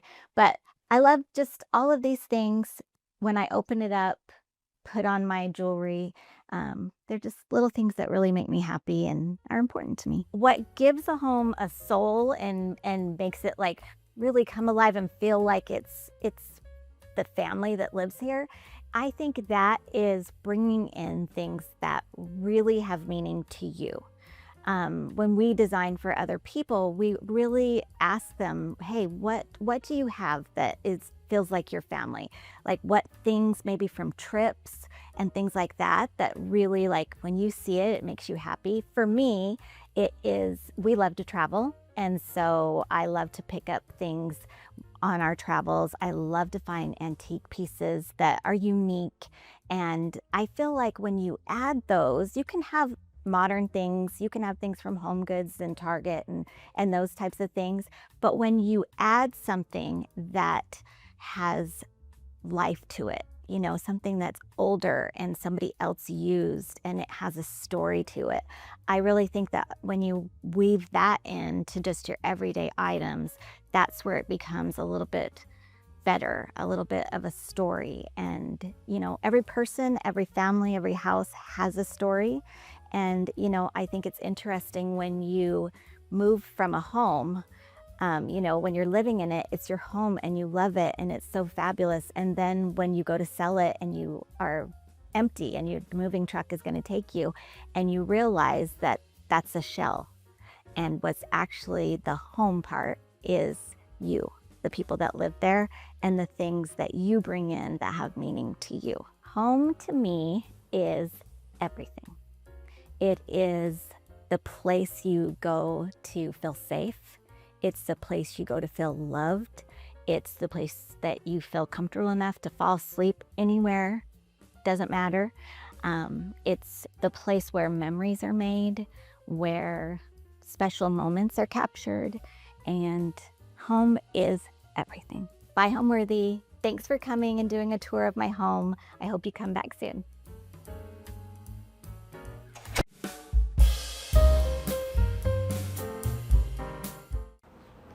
Hi Homeworthy, I'm Emily White and this is my home tour in Evanston, Illinois. Come on in.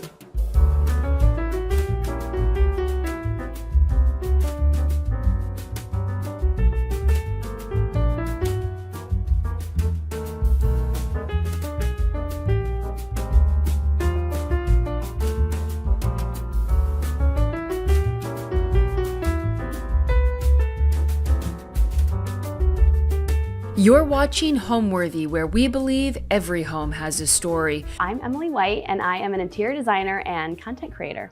So we are on the North Shore of Illinois. We're specifically in Evanston, which is a really beautiful neighborhood on the North Shore, right 30 minutes outside of Chicago. We've lived here for about 3 years now. We bought our house as a fixer-upper and we've spent the last 3 years really infiltrating the home with character and love. I've gone through pretty much every room, putting my own take and spin on it, and it's been really, really fun. So you're gonna see a lot of original character, some more historically accurate character that we've put into the home, as well as a lot of wallpaper, texture, moody colors.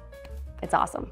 My husband and I have always loved really old things. The first condo that we bought in Chicago was an historic walk-up, and we just loved all the charm and quirks that come with an old home. So when we were looking to move out of the city and put some roots down, we fell in love with this home. It was built in 1919 and it was in really, really bad shape. And we just thought that the idea of bringing it back to life, putting the character back and loving it for all of its quirks and fun things that come with very old homes would be really fun. And so we bought the house at the beginning of the pandemic, and it was a little crazy, and it took a year of renovations before we moved in to the house. Well, welcome to my living room. This is such a great room. It's a little bit unique because it's very long and narrow, so the layout kind of gave me a hard time for a little bit, but we worked it out. So one of my favorite pieces of this room is this gallery wall. I actually got these prints off of Etsy and just had them framed. It looks super, super expensive, and it really wasn't. And then a lot of the other pieces you'll see are all Facebook Marketplace finds. So this antique nesting side tables, this really, really cool marble topped bar that we use when we're hosting was $20 from Facebook Marketplace, if you can believe it.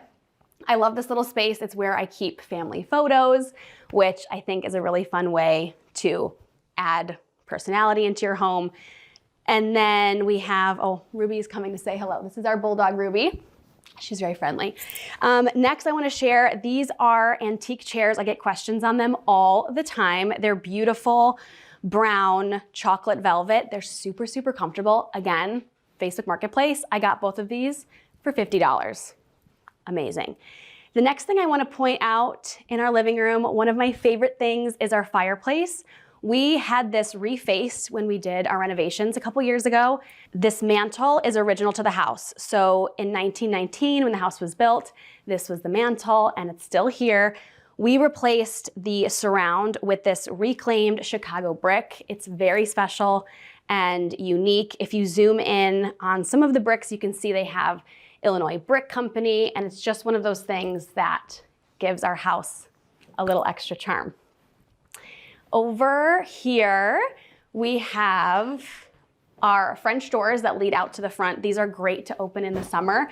They are also original to the house, a little bit fun fact. You'll also see throughout the house these original cut glass doorknobs. We tried our best to keep those in the house, and we kept them everywhere we could.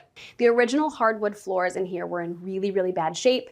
They had water damage, they were cracking, and we needed to replace them. But I wanted to pay homage to the historic elements of the home. And so we chose to do a herringbone pattern in both this half of the house, so the living room and the office, and also the dining room.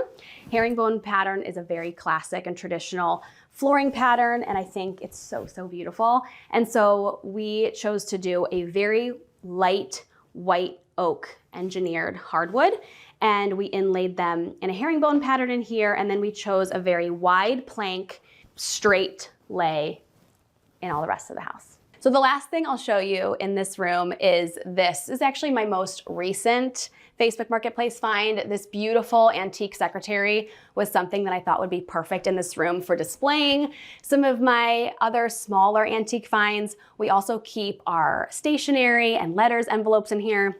It's really fun. Axel, my son, also likes stashing his cars in there.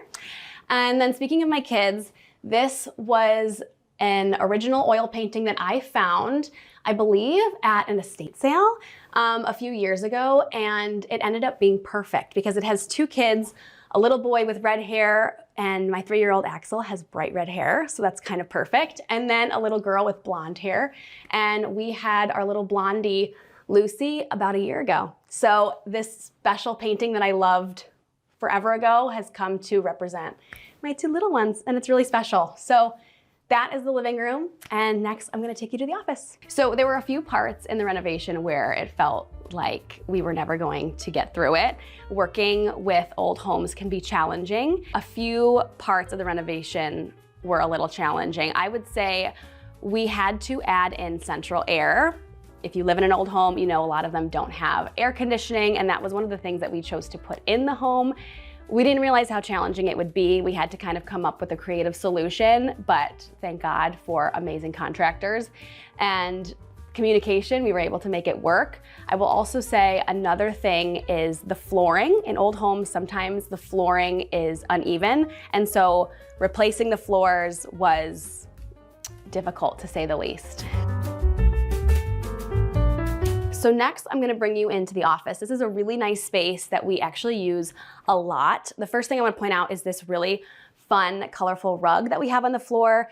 This is a antique rug. I would say most of the rugs in my house are antique. I just love how durable they are, how fun and unique they are, and they're really great with kids, easy to wash. So that's a little bit about the rug.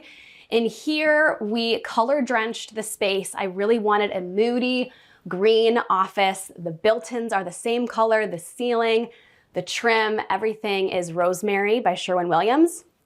It's probably one of my favorite colors ever, and I love working in this space. So these built-ins are amazing. They take a while to style, but it's a good thing I love styling shelves. I love displaying some of my smaller antique pieces and decor. I also have mismatched some Target and Home Goods finds. This is a woven tray from Target. We have a little bust that looks vintage, but it's actually Amazon. We have some framed vintage art, and altogether, I feel like it just gives a really cool, moody backdrop. Next, I want to point out this really awesome light fixture. This is from Amazon, if you will believe it or not. It's under $200, and I loved it because I wanted to do a light fixture that wasn't going to take away from the moody paint color. Plus, this is a smaller room, so I think the clear crystals are gorgeous. They make a statement without taking away from everything else that's going on in the room. So that is the light fixture. And then the desk, which I get questions on a lot, is actually a restoration hardware desk. It's something that we splurged on, but I thought the size, the color, the finish, everything was so perfect for this room. I love that it stands right in the center and you have a beautiful view out into our backyard when you're working on whatever you're working on. So that is our office. Next, I'm going to take you into our kitchen. So I would describe my overall design style as a little bit of a mix. I really lean towards traditional and vintage elements. So you're going to see a lot of secondhand antique finds. That is my bread and butter. I love searching on Facebook Marketplace for special treasures that people are selling. I also love going to antique stores and flea markets, estate sales, and finding special pieces that I think will curate a timeless and classic look. I also like light and bright colors as well as a contrast of moody colors. So I like, you'll see like this room is very light and bright, and then we have a moody library, we have a very moody dining room. So overall, I would say I am very traditionalist with a little modern spin here and there. So the next space I'm really excited to show off is our kitchen. I feel like this project is one of the biggest transformations from what it used to look like when we bought the house and today. Everybody loves this kitchen. I love this kitchen, and I think we made some really great timeless choices. So first, I want to share our countertops.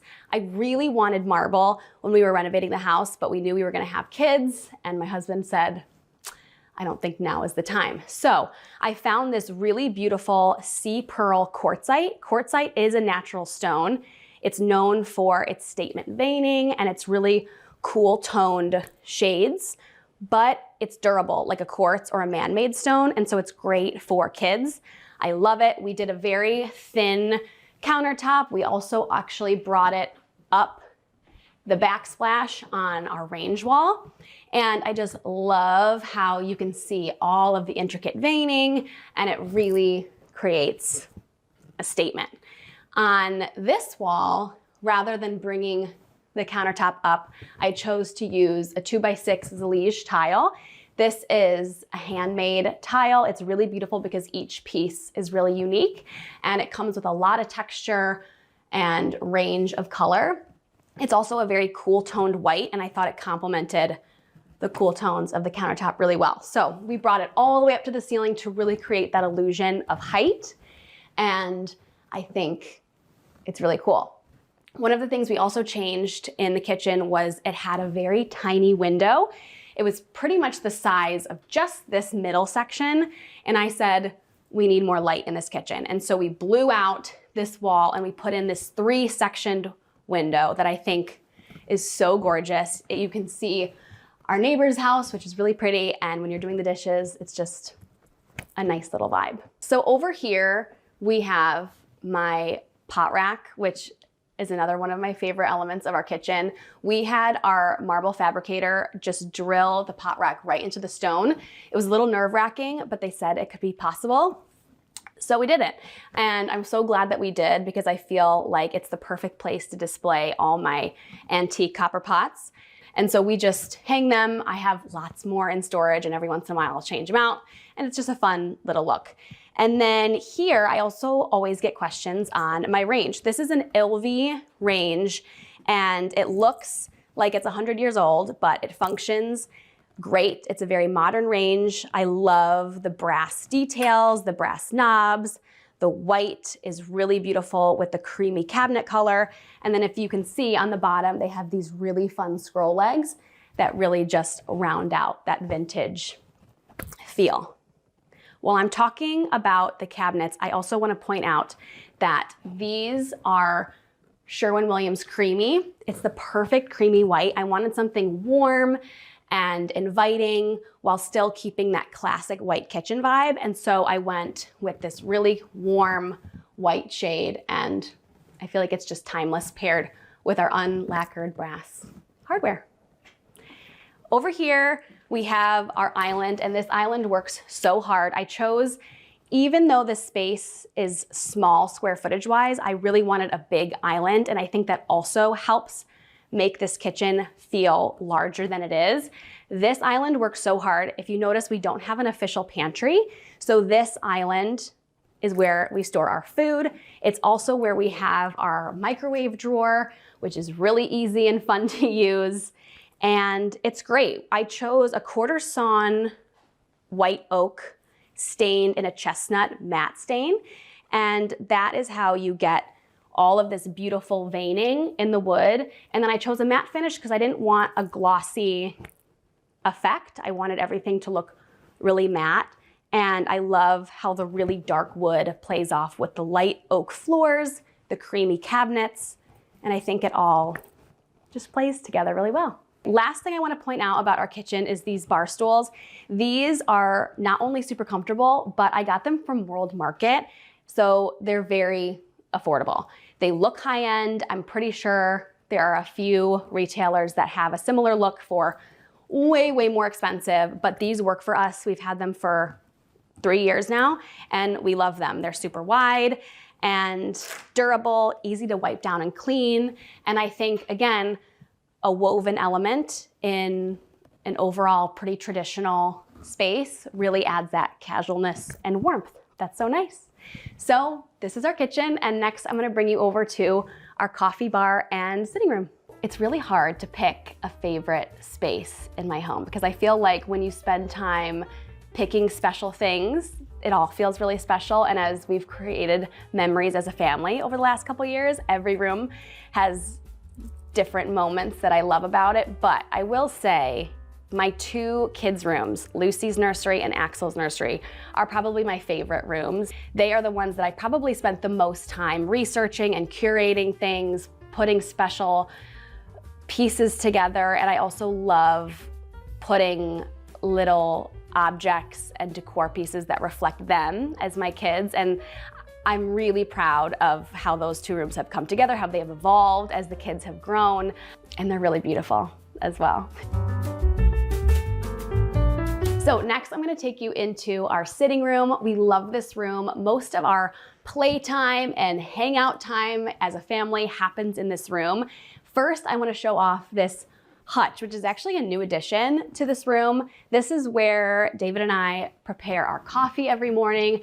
It's also where we'll have wine and cocktails and drinks when we're hosting and having parties. And so we keep all of our glassware in here, our coffee mugs, and most of the time we'll have creamer and all your coffee accessories right here, which is really great. And then another fun fact about this hutch is that it's where we store most of the kids' toys. So in these bottom sections, you'll have all of the fun things that my kids love to play with. And it's great because when we're in here, it's very accessible to them and they can open them up. We take everything out, and it's fun when we're also cooking and doing stuff in the kitchen that we can supervise all the fun that's happening in here. Next, I want to show these really fun chairs. You can actually find these on Amazon. They look so high-end. Everybody's always surprised when I say that.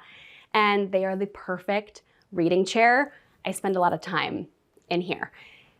Over here, you have some more Facebook Marketplace and antique finds. I've had this lamp forever.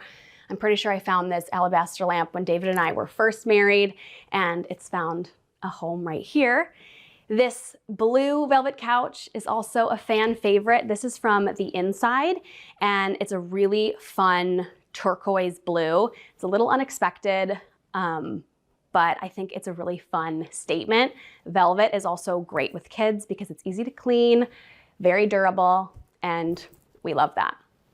This gallery wall, I'm a huge fan of gallery walls, is really special because it's curated with art that I've found and discovered on various trips that David and I have taken together. This top small one and this dark one in this corner, also this really beautiful mountain print. These are all found on our 5-year wedding anniversary trip to Capri, Italy. I love finding art in places that we travel to and bringing them home. I think it's a really fun way to remember trips and remember all of the fun memories that we're making and also create beautiful home decor. Lastly, I want to show you this really fun leather ottoman. This is actually from a small business on Etsy, which is really fun. They make beautiful leather products, and we've had this one forever. The only thing I did change was the legs. It came with, I do this a lot actually with furniture. It came with standard square block legs, and I wanted something a little bit more antique looking. So I bought the bun legs on Amazon, stained them a darker color, and David helped me screw them back on. And now I created a custom piece that feels really special and works great for the house. My trajectory into my current profession as an interior designer and content creator is a little different. I actually went to school for social work. I have my master's degree in social work from Loyola in Chicago, and I did that for a few years until the pandemic. And then when the world kind of shut down, I pivoted. I had always loved interior design. I loved working on spaces in our home as a side hustle. I just enjoyed it, and when we were all stuck at home, there really was nothing else to do. So we were living in our condo at the time, and I started restyling little places in the condo because I was bored, and filming myself posting pictures on Instagram, and it kind of took off from there. I really enjoyed it, and I think people really related to the mix of old and new that I was sharing, as well as seeing people live and function in old historic homes. I think that was pretty fun to share. And so from there, I kind of just decided to take it seriously. I started my blog, We're the Whites, created a website, and really just worked on consistently sharing our journey. When we bought this house and started renovating it, I feel that's when I really started taking my blog seriously and social media seriously, and it just took off from there. So next I want to show off our mudroom. This is another hardworking space in our home, and we carved it out when we built the house because there was no mudroom. And for those people who know hard living Midwest winters and wet springs, you need a mudroom. So we created this space, and one of my most favorite elements is this pocket door that we made look into an arch with some fun construction trickery. This door is actually a square door, which you can see by the line right here, but we framed the opening as an arch so that when the door is closed, it looks like an arch door. This way we saved a lot of money, and you still get that really custom, cool look. So this is the door. Next, I want to talk about the paint color. You can see we chose a very dark color. I wanted to go moody in this room. It was also great for hiding muddy boots and splatters from dogs and pets and kids. And so we went moody, and I could not be more happy about it. This is Black of Night by Sherwin-Williams, and we color drenched this room. So the ceiling, the walls, the trim, and our built-ins are all in the same color. We had these custom made for the space. That way they took up the smallest amount of space while also creating the most amount of storage that we could get. So they reach all the way to the ceiling, and this is where all of our coats, our hats, our scarves, our shoes, everything is stored in here. They work really great, and the best part about them is that they are closable, and so all of the messiness disappears and it looks really clean 90% of the time. The next thing I want to talk about are the floors. These are the same reclaimed brick that we used when renovating the fireplace, and I thought that they would be really special in here. Brick is also a great flooring option for mudrooms and bathrooms because they're easy to clean and they hold up to really heavy everyday traffic. So you'll see we laid them in a brick lay, basket weave pattern, which is just a super traditional way of laying brick. I liked how it creates a fun little pattern and it really highlights the different spots on the brick that you can see Illinois Brick Company and all those fun little imprints. Lastly, I want to point out that we installed a beadboard on the walls. The little lines that you can see really add the illusion of height in the room, even though our ceilings are only a little over 8 feet tall. We also did the paint in a gloss finish, and so even though the room is small and dark colored, it really lets the light bounce off the walls and it feels really nice in here. That was the mudroom, and next we're gonna take you all to our dining room.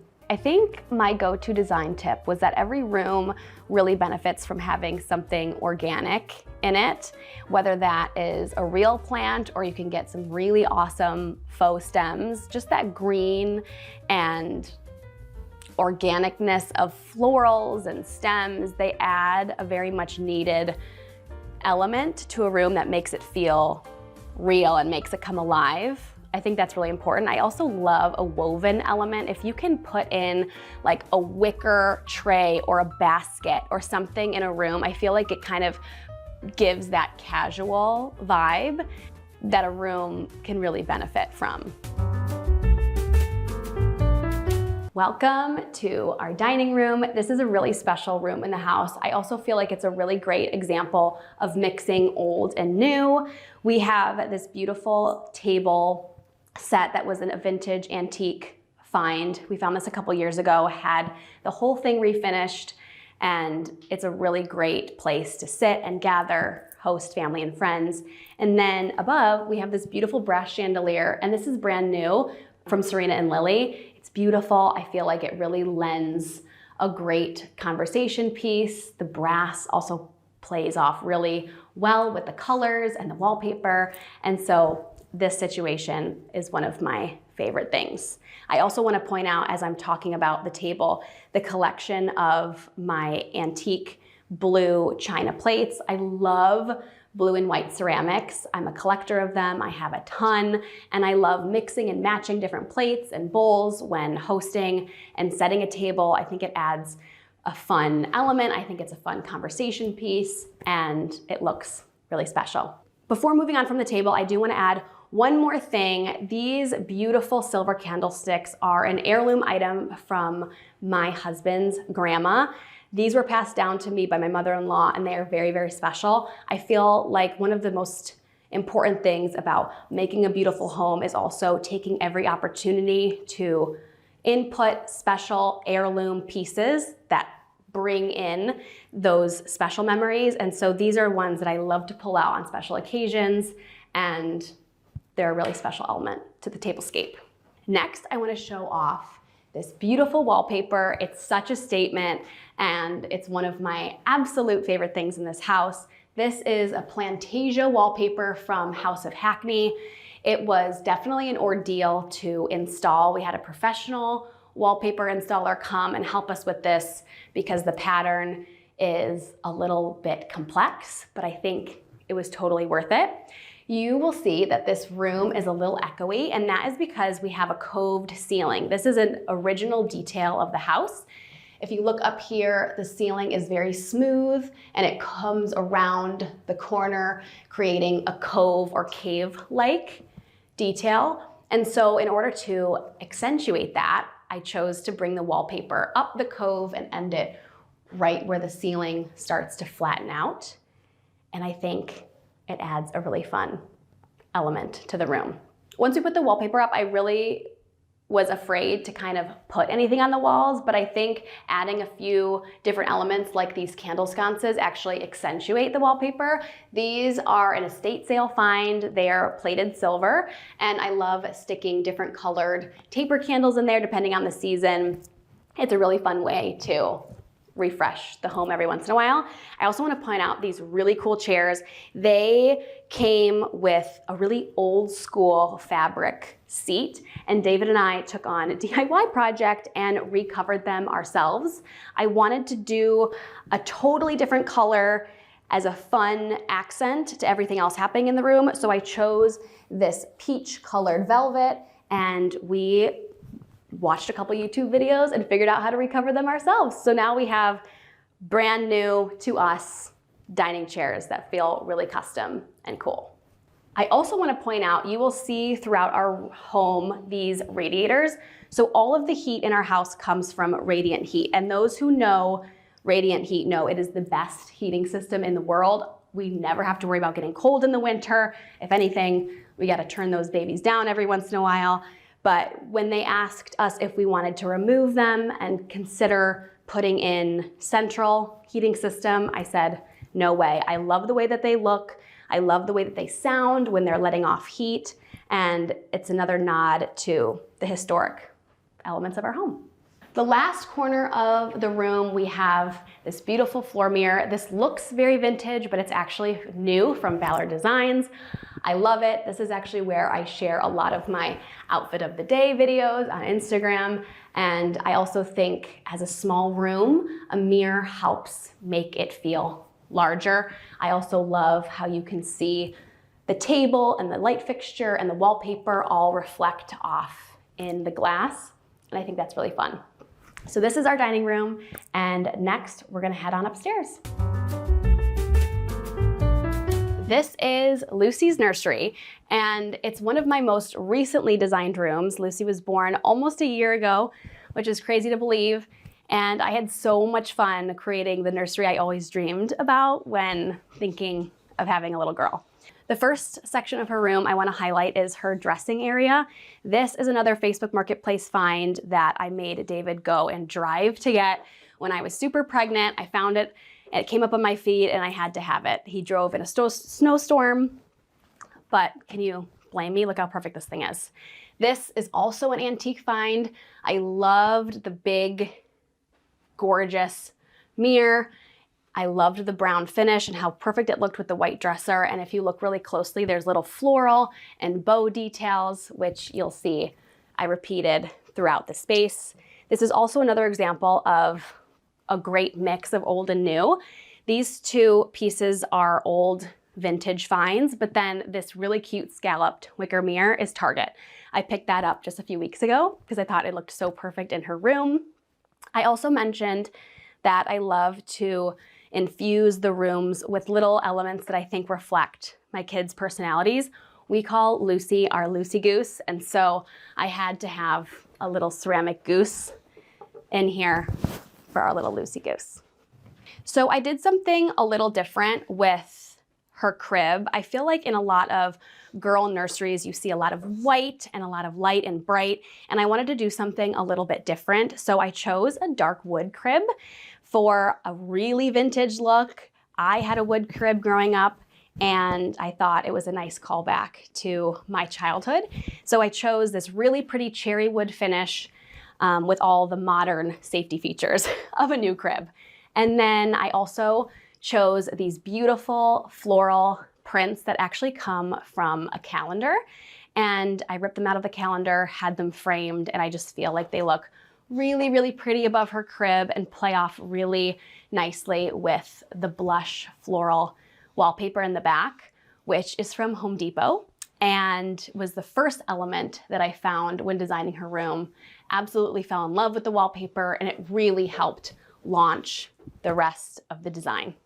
Before moving on from the crib, I want to point out this really beautiful handmade quilt. One of the fun things that my mom does for the kids is have a custom quilt made for each grandchild. And so every time one of us has a baby, we get to pick out special fabrics that we feel reflect the newborn and their room and their personality. And so this is what we created for Lucy. And it's just a really special heirloom piece that they will get to have forever. Moving on to This corner of the room, this is where we spend most of the time rocking, nursing bottles, reading books, doing bedtime routine, all that fun stuff. This was a really fun story behind this chair. So I found this old Lazy Boy chair on Facebook Marketplace for $15. And I loved the shape, I loved the tuft back, but I hated the fabric. So we brought this chair home and I fell in love with this awesome blush plaid fabric that I felt like looked really, really fun with the floral wallpaper.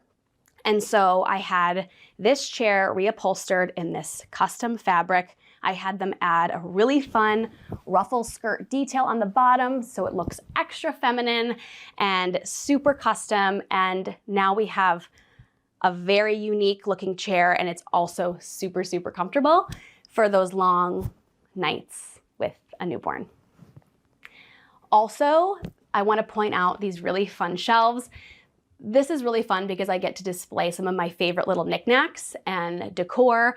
These scallop shelves are from Amazon, and I just had them painted in the same color as the wainscoting and the trim. And then I just like to display special items that I've collected over the last 10 months of having Lucy. These are some really cute vintage books of nursery rhymes and fairy stories. I also have a beautiful swan photo, and this plate is an heirloom from an heirloom china set that belonged to my great grandma.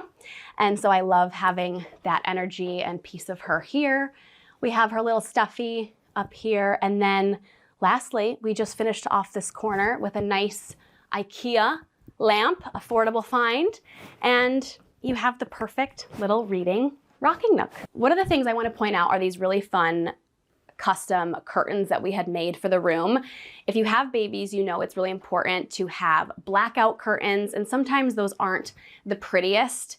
And I wanted to make these really special looking. So we found these awesome blackout lined curtains that are very heavy duty, and they block out all of the light, so they're very functional. But we had this really fun blush tassel detail stitched onto the inside trim. And I feel like it just adds that next level of luxury and charm to the room. It's these little details that I feel like really pull a room together and make it feel special. So this is Lucy's room. Now I'm really excited to bring you on over to Axel's room. So welcome to Axel's room. Axel is our 3-year-old toddler, and this was one of the first rooms that I designed when renovating the home. When we moved in, I was super pregnant with Axel, and he was about to come any day, and it was really important for me to welcome him home in a beautifully designed nursery. And so this room holds a special place in my heart as one of the first rooms I finished when moving in. So I want to point out the beautiful wallpaper in this room. This is a Morris & Co. print, and it's in a linen and taupe color. It's floral and leafy, and it has little acorns in it, but it still feels very masculine and appropriate for a little boy. I recently transformed his reading chair into a reading nook as he's getting bigger and wants a little bit more independence. So we have these really cool acrylic shelves from Amazon that we seasonally switch out his books so that he can pick out his favorites. And we got this really cool reading tent that he loves to climb in there, play with his toys, listen to his Tony box, read books, and play with his little sister. So this is a really special corner of the room. Over here, you'll see that we still have blackout curtains, but his were a little bit easier to choose because I knew I wanted to go with a dark color. So I chose these blackout velvet curtains from Amazon, and they have been amazing. They block out all the light and they look really, really luxe, and they didn't break the bank. So that is a really fun element. I love how the green plays off with the neutral and creams of the room to create a very fun vibe. Over here, this is his dressing corner, and this dresser is actually really special because this was a piece from my husband's grandparents that was passed down to him, and I thought it was a great opportunity to put in Axel's room. He loves picking out his clothes, and we have some little vintage cowboy boots up on top We have some seasonal flowers. He loves cars, so we always have 1 or 2 or 3 cars displayed up here. And I just feel like this little corner is really, really cool. Over here, we actually just recently transitioned him from a crib to a toddler bed. We took off the side and now he's very comfortable sleeping here, but it still looks really nice. This really fun crib is a brass finish, and I think it really just elevates the whole room. It also plays really nicely with the green and the brown and the cream that we have going on over here. So this room was one of the first times that I really challenged myself to mix patterns. So with the wallpaper, I chose something very floral and organic, and in order to juxtapose that, I chose a plaid carpet and then chose soft finishes like pillows that also mix. So you'll see a gingham and then a floral pillow, as well as the quilt, which again, this is an heirloom quilt that my mom had made for Axel when he was born. And it just really all comes together for a fun mixture of color and pattern. So lastly, we are gonna head over onto our primary suite. So this is our primary room. I love this room, and we obviously spend a lot of time in here. My main priority for this room was creating a calming retreat that we could relax in at the end of a long day. Over here, both my husband and I work from home, and so we do have the office downstairs, but it's really nice to have a little workstation in our bedroom for answering emails or just doing that last minute task. I also think this is a great opportunity to display family photos. I am not a huge, or I'll say, you'll see I don't have a ton of family photos around, but I think there are really classic and timeless ways to do it. And doing photos in group gatherings like this in black and white is a really pretty way to do that. And it still almost looks like artwork. And this is actually an old desk from a restaurant that we found on Facebook Marketplace, and David helped me refinish it. And so I think it's really fun to have something old and rustic play off this very feminine skirted desk chair that I love. So when we renovated the home a couple of years ago, we actually added on the entire primary suite situation. So the house actually ended right here, and we added on a closet, a little vestibule, and our primary bathroom. So come on this way. So this is our primary suite. It's a small space, but it is a mighty space, and I'm really proud of what we did in here. We only had the amount of square footage over our downstairs office to build out on. And so we wanted to maximize the space without sacrificing any of the function that you need in a primary bathroom. So one of the things we chose to do was to pitch the ceiling, and that creates an illusion of height. It really draws your eye up. And we also installed shiplap tongue and groove boards on the walls, and all of that detail also tricks your eye into thinking that the room is bigger than it is. When you're also dealing with small spaces, I always try and keep either a really dark color and color drench the room, or go classic and do all white. And here we did all white, and I'm really happy because it feels very spa-like, very calming, and really, really nice place to be. We went with a full-size bathtub, and it's one of our favorite parts of the bathroom. My husband is a big tub guy and he loves it. He's also 6'2", so this bath is big enough for him to relax in.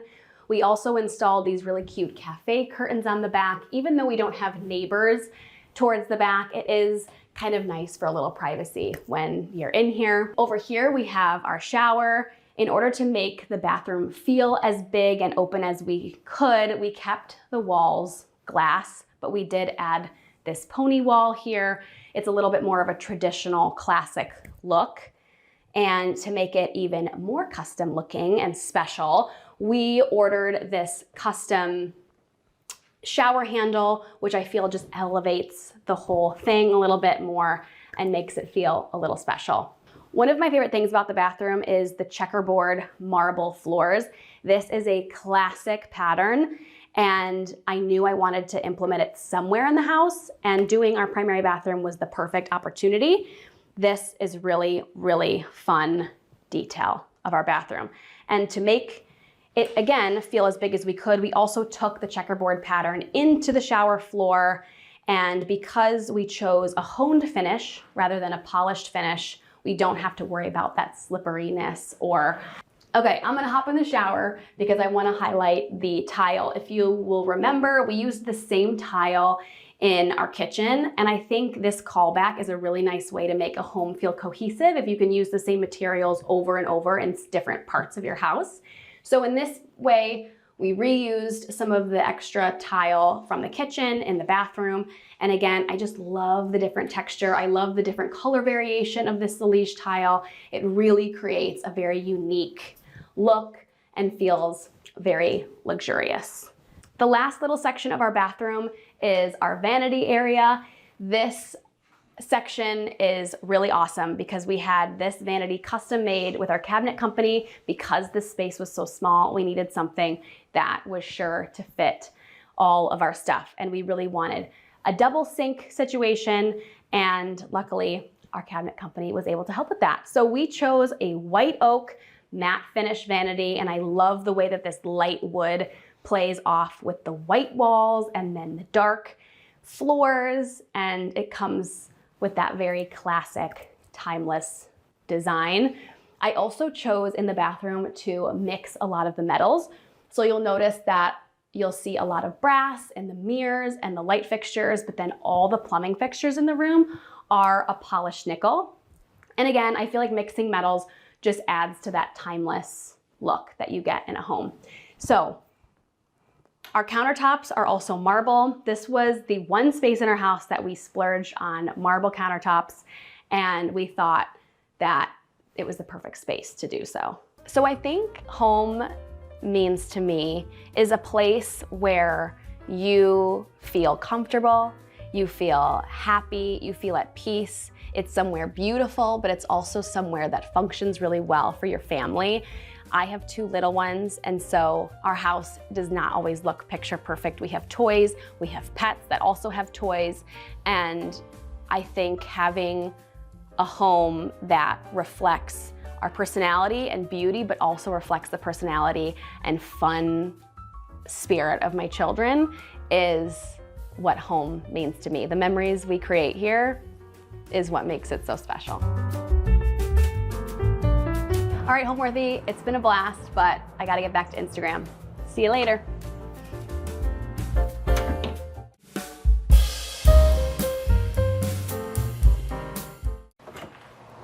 Hi, Homeworthy. I'm Jennifer. And I'm Gary. Welcome to our home in Highland Park, Texas.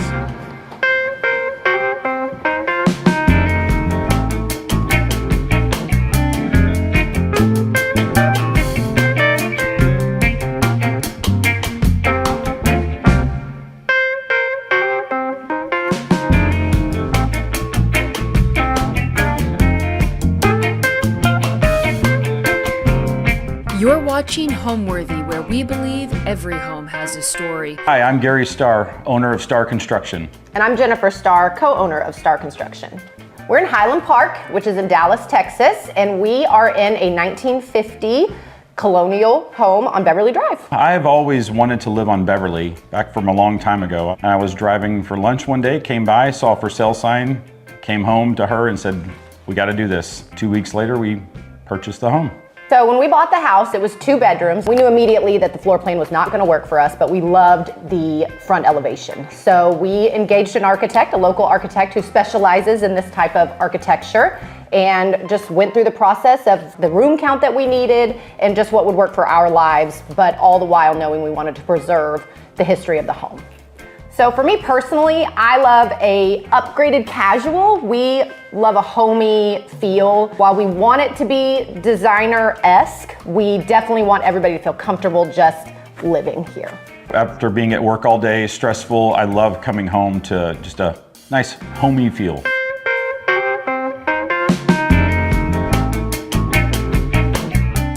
This is our entryway. This is original to the home from 1950. We didn't touch the staircase, so it's original banister and handrail and treads. We just refinished everything and added a herringbone stair runner, and we love this piece. It's so traditional and classical to this type of architecture. And one really cool piece that we did add here is a picture from my family. It is Henry Starr. It was on my dad's side of the family. He actually made a silent film in 1919 called The Debtor to the Law. This is a poster from that. He was one of the first bank robbers to rob a bank in Arkansas via car. Now I'll take you into my study. Follow me.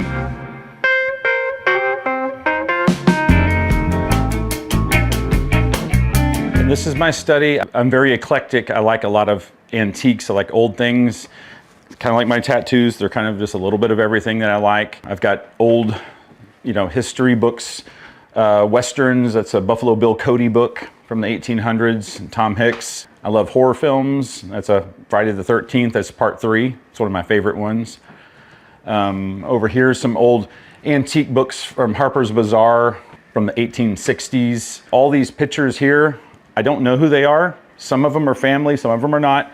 They're just ones that I've collected over the years from antique stores. They're all range from 1852, which is that one, to 1896. Also, I've got these old vintage doors. These are from the early 1900s. They are just the way they are. We did not finish them off anything. These fit this room perfect. You can tell with the stained glass on here. They were from the, I think in the teens is where they were from. I also love snow skiing, as you can see on the wallpaper. So it makes me happy every day I come in here, especially when I look outside and it's 110 degrees. I look at my skiing wallpaper, crank the AC down, feel like I'm in the mountains. I'm a big sports collector as well, and I love the Yankees. I've always loved the Yankees since I was a little kid.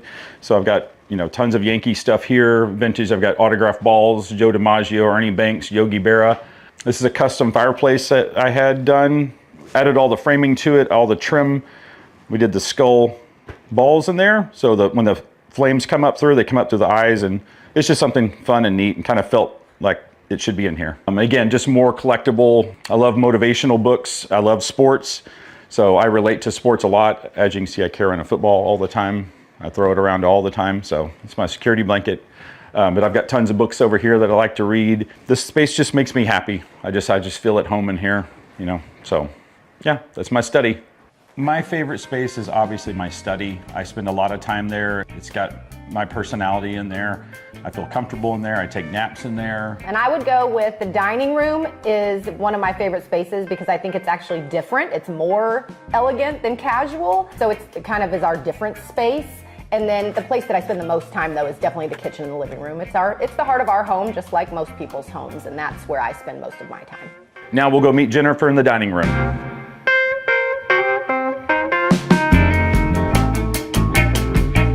This is our formal dining room. We don't spend a whole lot of time in here, but we do entertain for the holidays. We have Thanksgiving every year here, so this room gets used then. It's one of my favorite spaces just because I think it's so fun. We immediately knew in the beginning that we wanted to color drench this room. So you'll see that all of the trim, the wallpaper, and the ceiling is all the same color. Even the drapery is the same color. So that was important to us. I love a burl oak table. This is from Scout in Dallas, and I love this piece. And then this light fixture, I just felt like was so dainty and made sense with the butterflies. Even though it just feels kind of like a garden, which is not really my personality. So I think that's maybe why it's one of my favorite spaces, because I had to come out of my box. One of our favorite pieces that we just got a couple of months ago is this David Yarrow. I tell people that we bought it because she looks just like me, right? Yeah. So this was photographed at the Cowboy Bar in Wyoming. And we just love this piece, and we feel like it's a fun addition to our formal space. The last thing I want to touch on in this room is one of probably the most special parts is this lacquered ceiling. So this is a high gloss finish done by a local artisan, Louis Gloria. They are a fabulous painter in Dallas. And this particular ceiling, this is a 13 by 13 room, and this ceiling took over 100 man hours to do. It took 10 full days. There was 5 to 6 guys here 8 hours a day working on this small ceiling. So it's just always impressive to me, the amount of work that goes into features like this in homes that you don't realize. I've had a lot of people tell me, you know, oh, don't go into business with your wife. It's going to be tough. Keep it separate and everything. But I love it.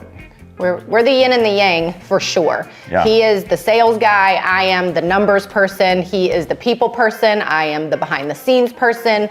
We really, all of his strengths are my weaknesses and vice versa. And for that, I think it has just worked out beautifully. Yeah, I feel like we complement each other. Okay, now we'll go into the bar. Follow me.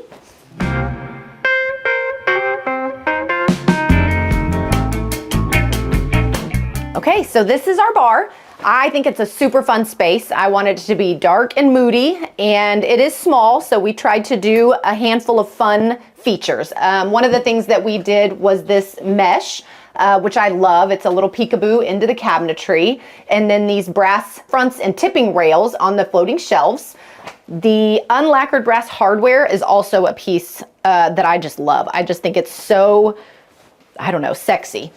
And then we did a fun handmade Zalige tile on the background that we decided not to grout. We really liked the unevenness of the tile, and once you grout it, you kind of lose that. So we decided to just stay with it raw.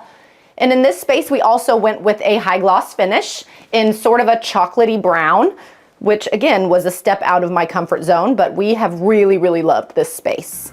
Gary's been a project manager in high-end luxury homes for 25 years. About 10 years ago, we decided we were gonna do it on our own. So we stepped away and we decided to move to Highland Park because that's where we wanted to build our business. And that's what we did. We came and we just hit the ground. We called everybody that you could think of to get in front of them. And we just built a luxury brand out here. And it's really been a blessing, and it's been a lot of hard work, and we really enjoy what we do. All right, and now we can go into the kitchen.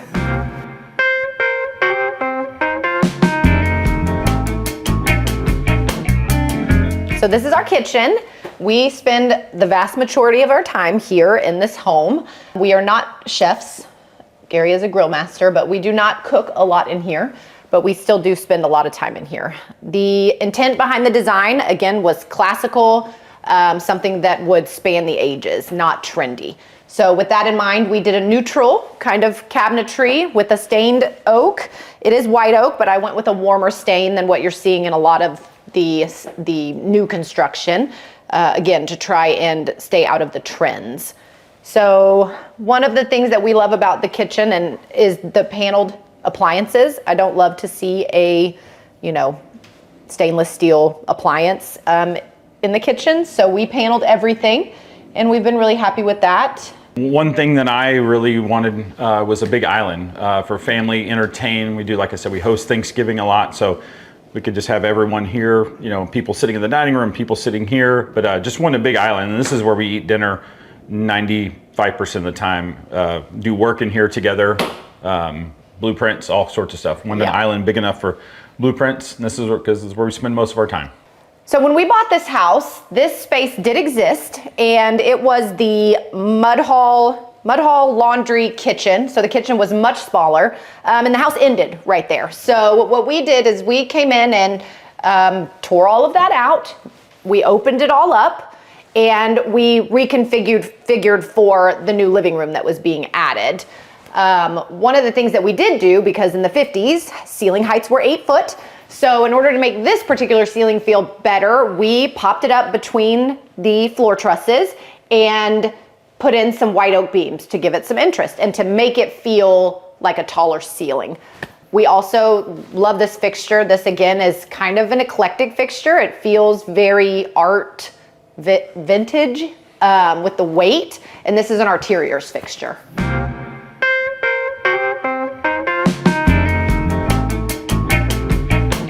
So this is our mud hall and mom's planning area. This is where the bills get paid and the groceries get ordered. You saw Gary's big, comfortable study. This was mine. So I do spend some time here. We definitely needed a mud hall. It's a landing spot. It's where the backpack goes and the sports equipment and the shoes. So I do feel like this is kind of a vital piece in any home. I chose to close it all up. I don't want to see any of that on a daily basis. So that's kind of what we did in here. We kept it in step with the kitchen as far as the color palette and the materials, because they are, connected. So we tried to do that. In this space and in our entryway, we added oval windows to this home, which again, I feel like is so indicative of this classical architecture, and I just love that addition. So we get a lot of really great natural light in here, which if you're familiar with the Park Cities, we have a lot of trees, and natural light is hard to come by in these homes.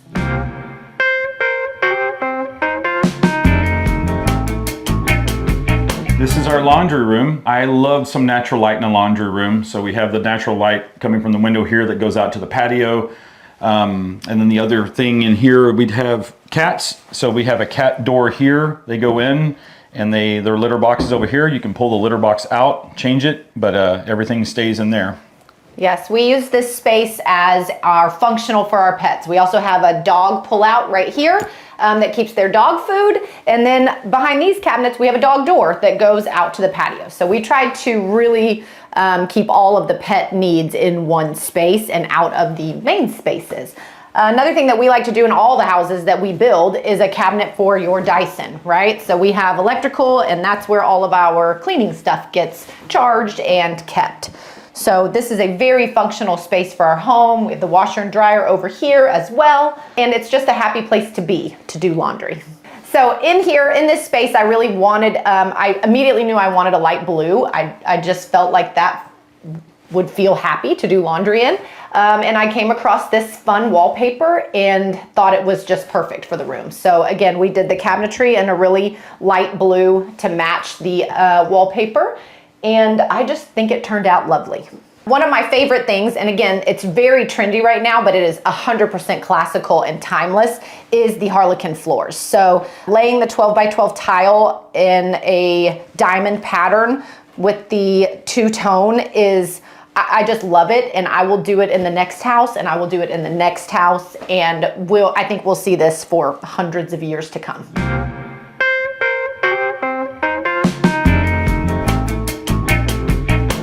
So here we are in the living room. This is an open floor plan, so our kitchen feeds directly into our living room, and it is one space. In here, I just wanted to have a very comfortable talking space. So I wanted to be able to entertain and everybody have a seat, everybody be a part of the conversation, and I think we've done that. We have seating for several couples, and we've utilized every inch for that idea. So we have the really tall ceilings in here, which again, off of a home that was 1950s that has 8-foot ceilings up front, and then you come into the addition and you feel it's bigger, and it does feel newer back here. So, but it still fits.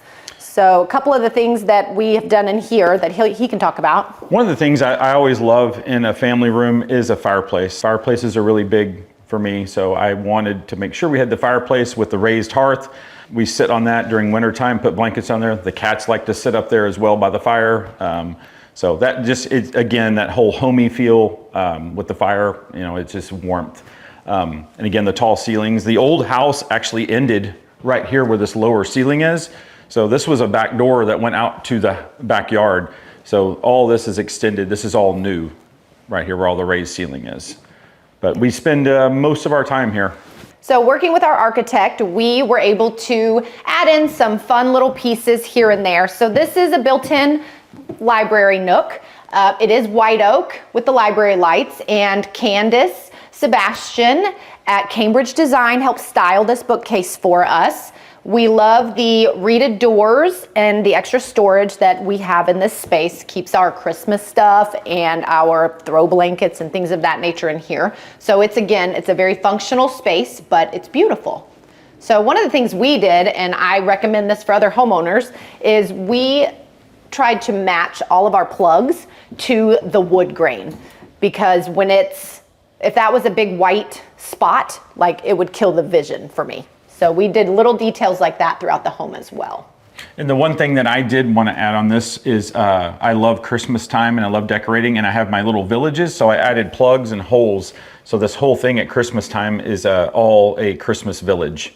That's one of the things we always advise our clients is think about how you live and let's make it work for you. So if you have something that needs to be displayed, like, let's design this piece around that something. So that's what we did for ourselves.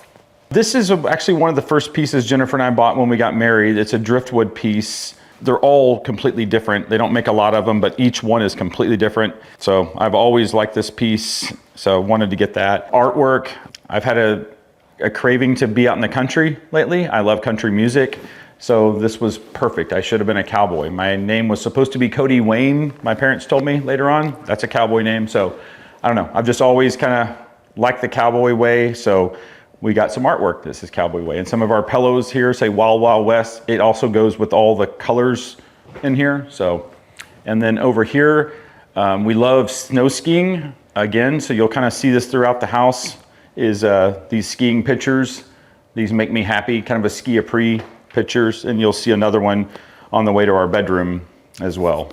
Okay, so one of the reasons we decided to do such tall ceilings in here is when you have a covered patio, even though we have a 12-foot all-glass slider, the covered part does cut the light in half. So we wanted to make sure that we had space above the roof line to add in transom windows to get natural light into this space. Now we're off to the primary suite.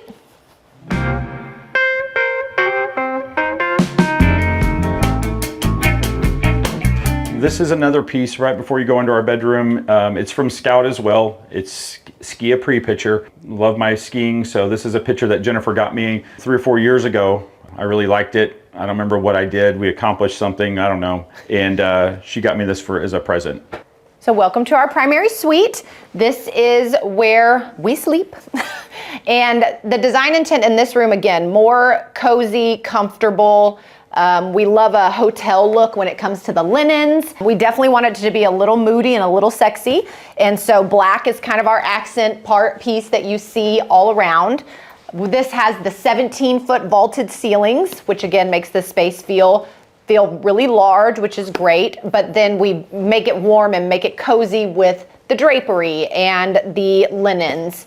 And this is a space that we really love. We spend a lot of time in here and it's been really great. So again, we do have the really large windows for as much natural light and view to our spectacular tree in the backyard. We have named her Her Majesty. She is a 100-year-old oak and she is fabulous. Again, more of my eclectic antique stuff.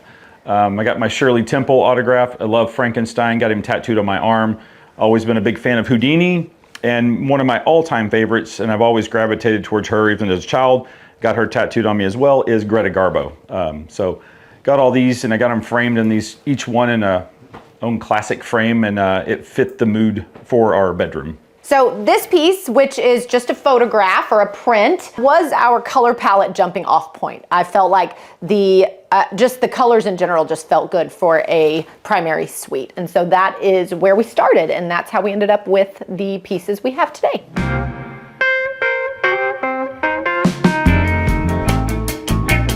So this is our primary bathroom. And like we tell our clients, and I've already touched on, we really sat down and thought about the way that we live, what we needed to store, how we live in our space. So we did a his and hers, right? We each have our own towers. We each have our own hampers. These are our dirty clothes hampers. And it has really, it's hard to live together. And this has made it really easy to share our space in the bathroom. We have our double shower heads with our marble surround, which I think turned out really beautifully. We did mix metals in here, some brass and some polished nickel, which again, I think is just a beautiful combination and I recommend it. We went with timeless colors, white marble. You cannot go wrong with white marble. These are brushed marble floors, marble countertop, and like I said, marble surround in the shower. And the one thing that I did want was heated floors. So these floors are heated with a thermostat. I do love that. The animals love it too as well. So yes, highly recommend heated floors in your master suite. Yeah.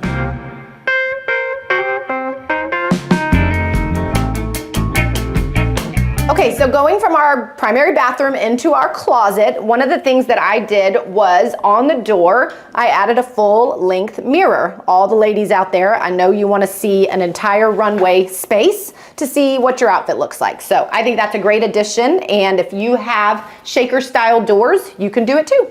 Okay, so this is our primary closet.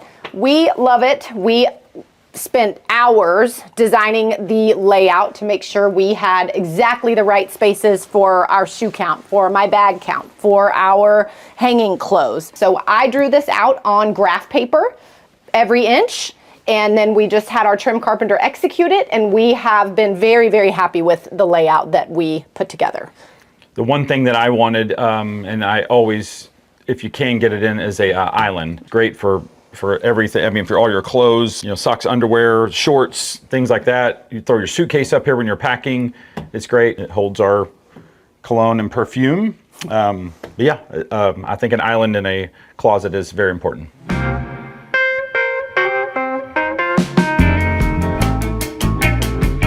Okay, so in this house, one of the things that we did was we added a handful of hidden doors. So I have 5 total. I might have a problem, but a couple of them are right here in this entry vestibule. So this is the transition from our entryway into our living space, and we paneled it, all the walls and the ceiling in white oak, and it's just a nice transition space from one to another. So hidden doors, right? Maybe you see, maybe you don't.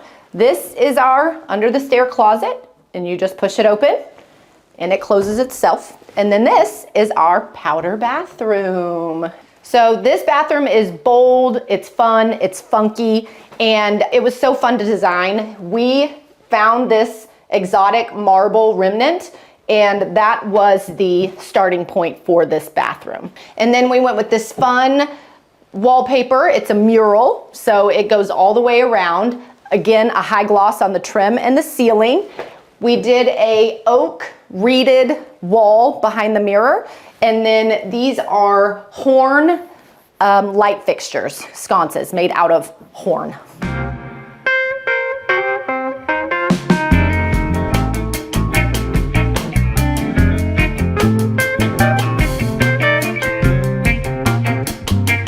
Home to me is definitely, what we do is very stressful, and honestly it's 24/7. So I do like to come home, I like to turn it off, I like to just relax, right? And we do that well, I think. Yeah, I was gonna say family, just coming home and just relaxing and, taking a load off. I don't know, it's a very, very, very stressful job.